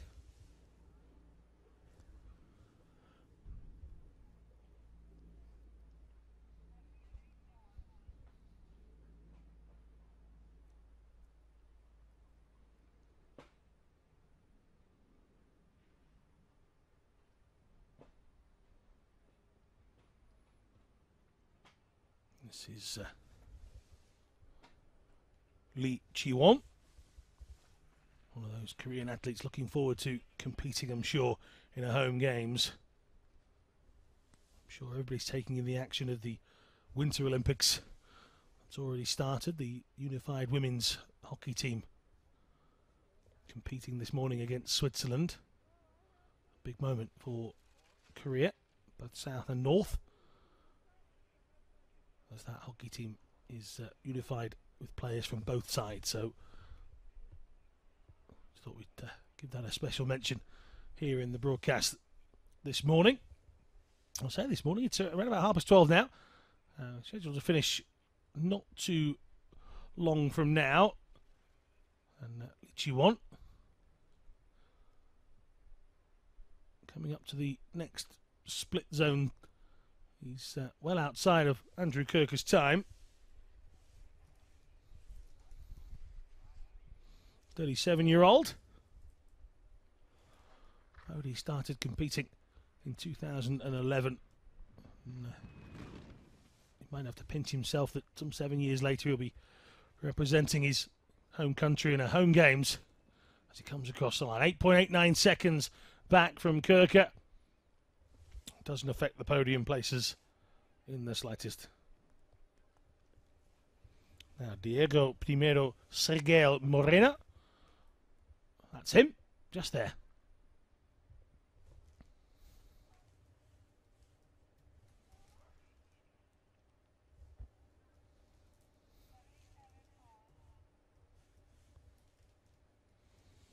So Diego Sigel sets off on his journey. A 32-year-old. Lives in Santiago. He's actually competed at para-athletics at a national level as well. His impairment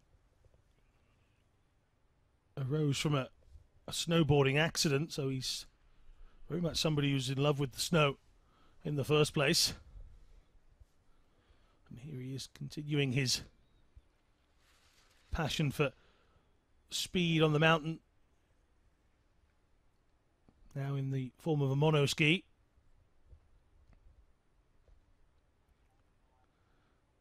What split time ranks him down in 17th position.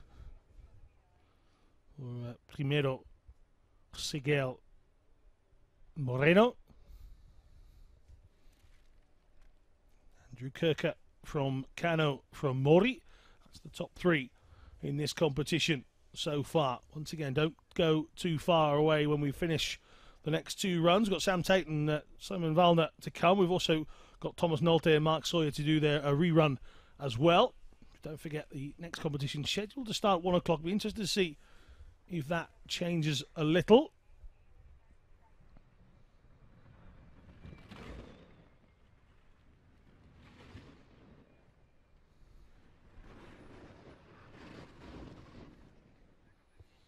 Through the line, 18.03 back in 132.77, but Diego happy with that.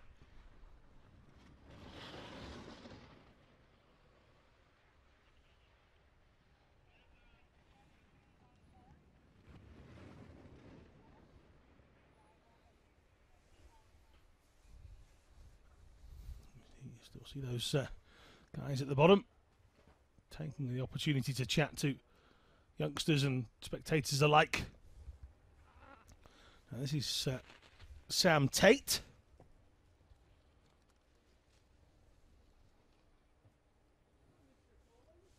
A 26-year-old from Sydney.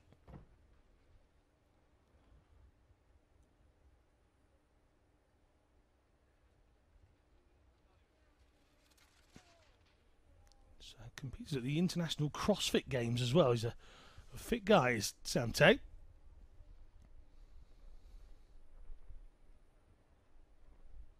Injured whilst riding a motorcycle back in 2013. So another that's fairly new to the sport.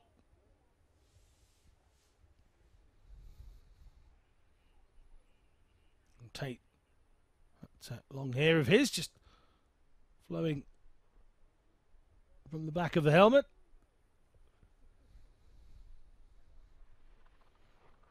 He's not afraid to take risks, is Tate. So as a key motorbike enthusiast, he's clearly one that enjoys the speed. 7.23 seconds back for the Australian. Give him a bit more time. Might see his performances improve. So Thomas Nolte is trying to make his way back to the starting area. There's one Andrew Kirker who, well, can be forgiven for looking like he's a bit cold there, because it looks a bit cold there. So there's some great footage of Andrew Kirker on the Paralympic.org website. Thank you to the sponsors, or one of the sponsors, Toyota, for providing some film footage. And one of those that has been highlighted is Andrew Kirker. Fantastic insight into the life of a sit skier. So go to the Facebook page of Para Alpine. You can find that interview on there. Very interesting indeed. Lots of great content on all of the social media channels at Para Alpine, as you see there. And that sun is just teasing, isn't it? At the top, just poking its head through again.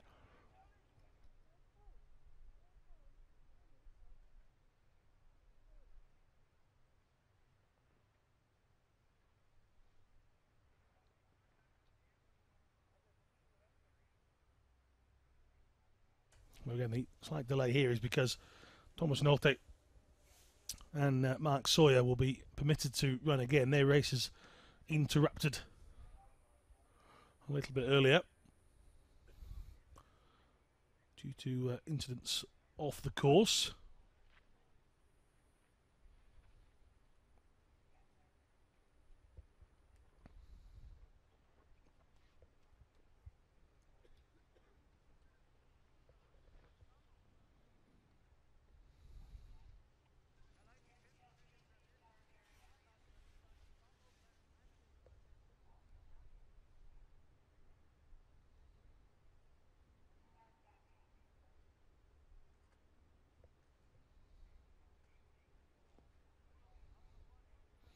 There's our interviewer, Peter Selby, on the right-hand side. He's chatting away with Andrew Kirker. They're getting themselves ready, I'm sure, to have a chat live on camera a little bit later on. He can't crown him victor just yet. Nolte, Valner and Mark Sawyer are all still yet to run.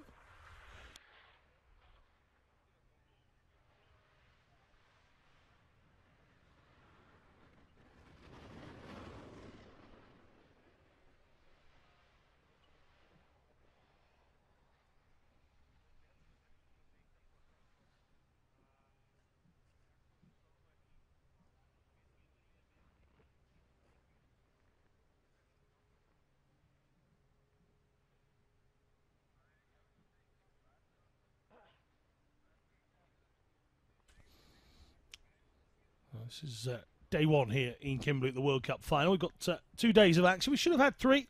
Once again, the weather really not been our friend on this World Cup series this season. But Andrew Kirker has certainly enjoyed his first day here. We have a second day of action tomorrow. Still got one more competition today as well. Hopefully we have it. We've still got the snow coming rather thick and fast. What you see down at the bottom of the mountain where that chairlift is doesn't always get replicated at the top. Conditions up there have been rather poor over the last few days. That's caused the delays. We have a delay here as well as we wait for the final few runners.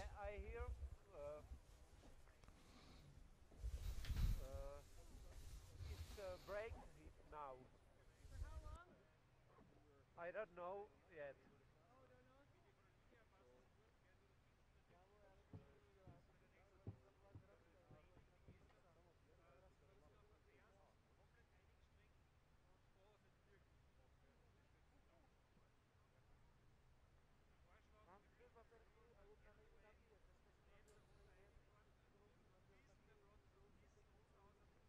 Don't forget, if you want to follow any of our social media channels, it's at Parrot Alpine, and we're keeping you hanging around at the moment, I'm afraid, but we'll try and bring you the best of the action. Here's a look back at Andrew Kirker's run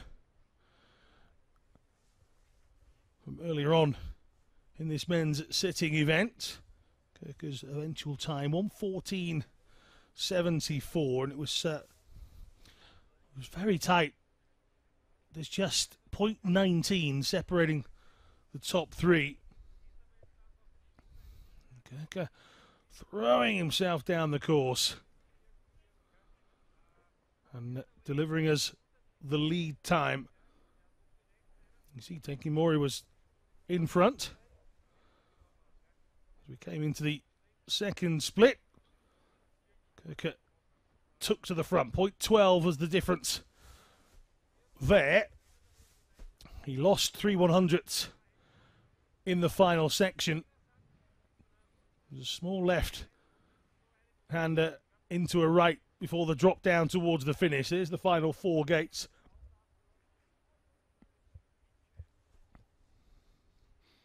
Into the left hander here. And over the line as he tucks in. Somewhere on that course, he was quicker by 9/100ths of a second.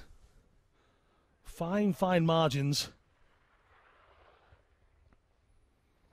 But enough to keep him in front with 3 athletes to go. Again, apologies if you're just joining us for the coverage. We do have a delay here.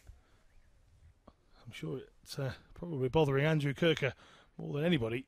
Sat in that winner's area for so long.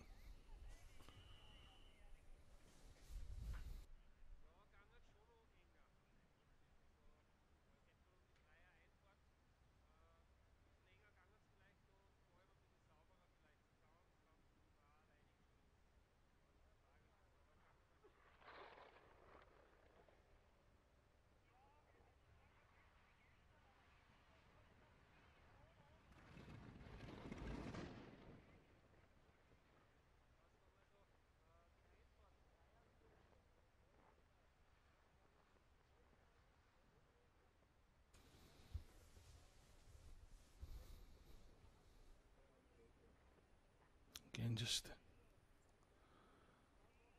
waiting for those final few athletes to be ready at the top.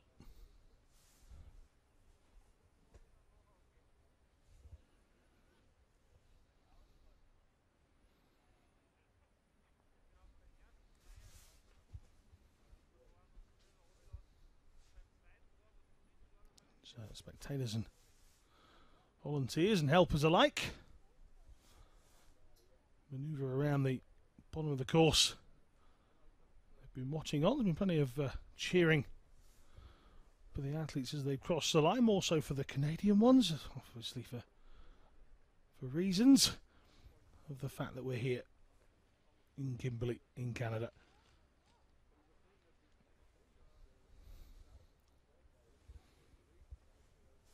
Well, the information I have is that Nolte will be allowed to run again.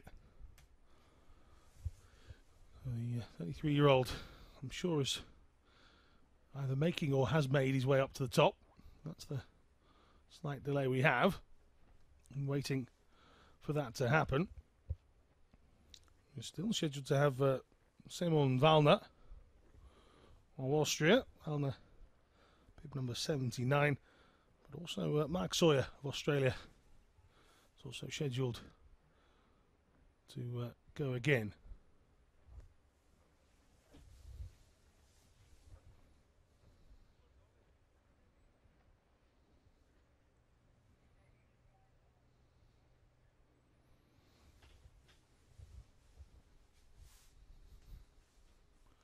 Picturesque is one of the words you can use here in Kimberley for the surroundings.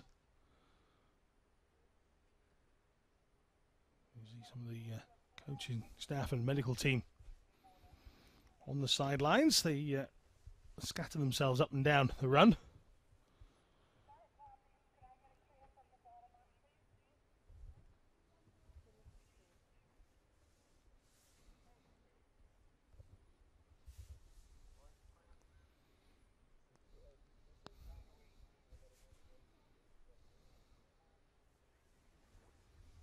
Just on the lookout for Thomas Nolte at the moment.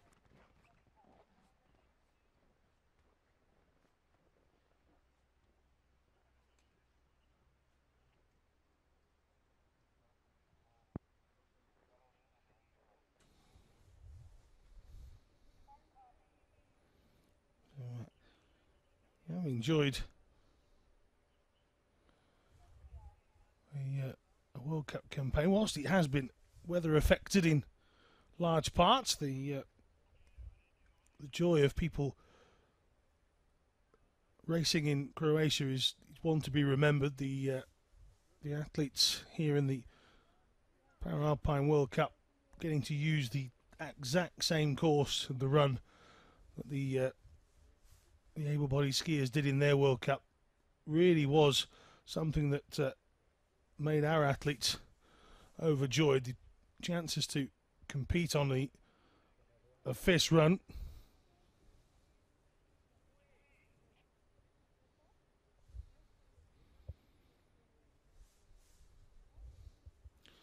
This is a look back at Kurt Oatway from earlier on in the activities. Oatway sitting in 4th position. Led for a little while, and then the 2 Japanese athletes certainly kept him off the podium eventually, because they sit in 2nd and 3rd, Kano and Mori. But Oatway's only 0.68 behind Andrew Kirker as well, so that's the point that Oatway came through the line in front of Robin Rabble, or at least through the split time, sorry. And see just how much they have to really hold themselves together on the run.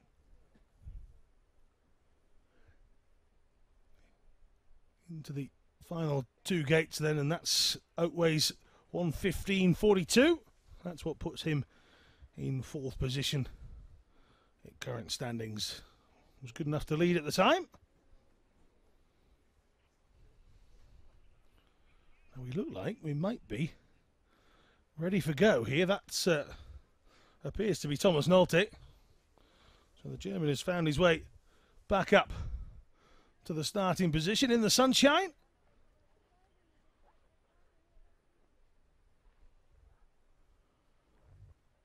Now we just need the all clear.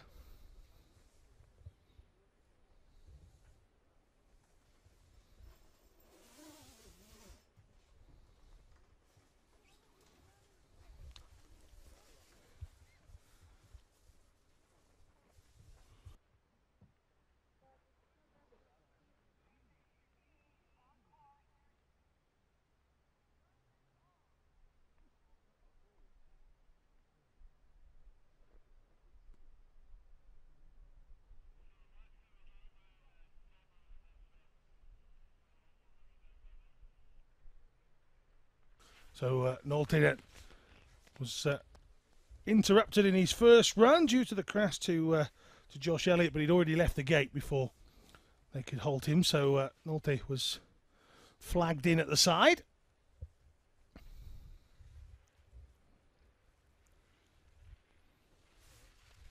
Now Thomas Nolte has his chance to affect the standings at the moment. Andrew Kirker leads from Akira Kano, and Taiki Mori is in 3rd position. The 2 experienced Japanese monoskiers finding themselves just fractions behind Andrew Kirker. This is Nolte into the final sections then.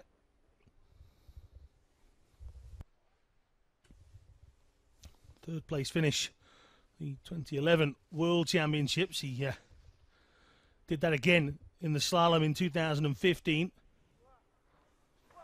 Missed out on medals in 2010 in Vancouver. Came 4th in the downhill. Oh, and Nolte spills out here.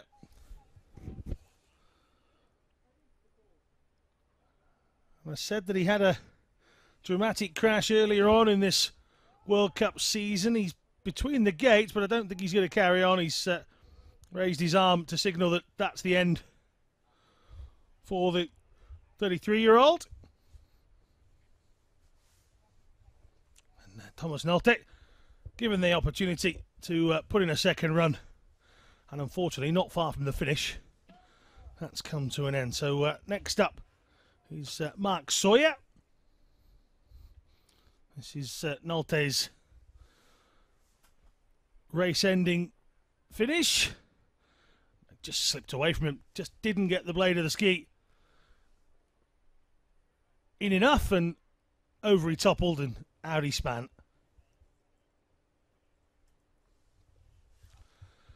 39-year-old Sawyer.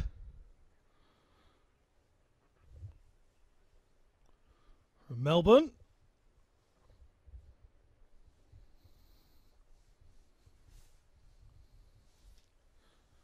Ready at the start gate. Just has to be signalled by the officials. The last thing he wants is a second yellow flag calling him back.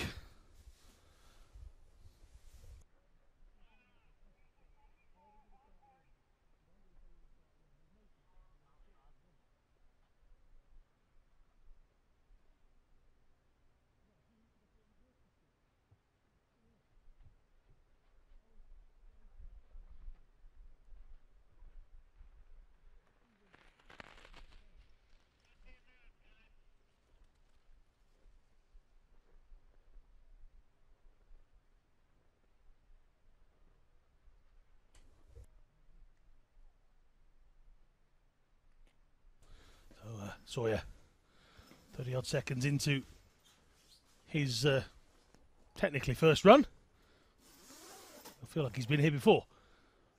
But, nobody waving him in this time.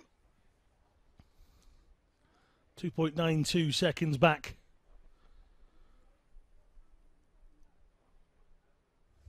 As I say, we're scheduled to start the second competition at 1 p.m. local time. I have a feeling that that will be put back a little.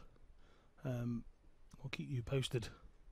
And obviously for information, just take a look at the screen during the gap between this and the second event. So yeah, some 6.22 seconds back here.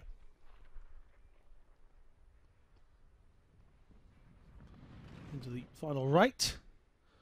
Over the little jump. Down into the left. And over the line he comes. 1:22.60 for Mark Sawyer. Kirker's time 1:14.74. We should, in theory, still have Simon Wallner of Austria left to come. And there he is. He's had a rather long wait. There's Simon Wallner. Let's see if that's impacted on him. Look at that sunshine at the top. Well, could be a big change for the second competition. Visibility certainly picking up all over the place with the sun coming out. Might warm up a little as well. Remember, we started this competition. Oh no, Wallner spinning out very dramatically as well. And well, he appears to be okay. His main concern now is getting back to the vertical. But well, Simon Wallner, final athlete in the first competition, and it's Wallner spinning out.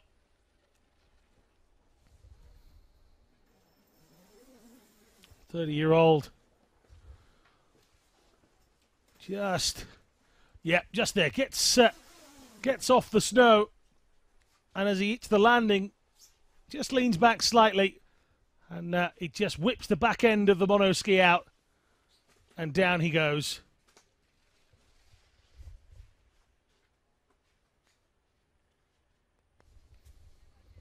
So that should be our final athlete of our first competition of day one here in the World Cup finals.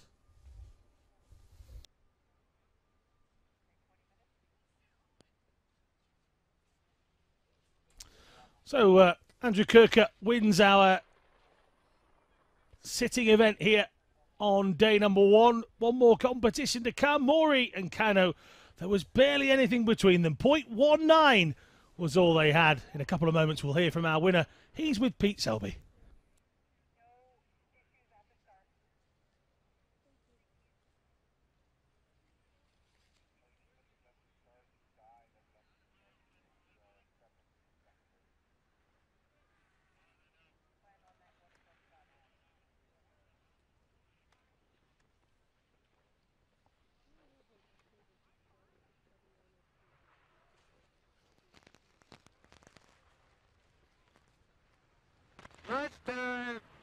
Champion of a very close downhill competition. You know, it was very close. Top three guys, you know, within just a few tenths of a second, and you know, that's good. And coming into the second race, I feel like it helps to boost my confidence. I didn't think I was really going to be able to pull it off, especially with the factoring system and the top portion of the course being flat. But I was able to come up with it with the aerodynamics and taking a direct line, and I'm hoping I can do it again. Must give you a lot of confidence going into Pyeongchang. Yeah, it gives me a load of confidence going into Pyeongchang, and to finally be able to get some downhills and some super Gs off reminds me that I can do this and that I'm capable of winning. And that on its own boosts my confidence and lets me know that, you know what, just a few days away. Here we go. Andrew Kirker, congratulations. Back to Alan. Thank you. I don't know whether he's thanking us or thanking me, but certainly thank to him. We have a winner in the men's sitting event. Andrew Kirker coming in 1:14.74 to take that event. That's all for now here in Kimberley. The World Cup Day 1 continues in a little while. Stay tuned.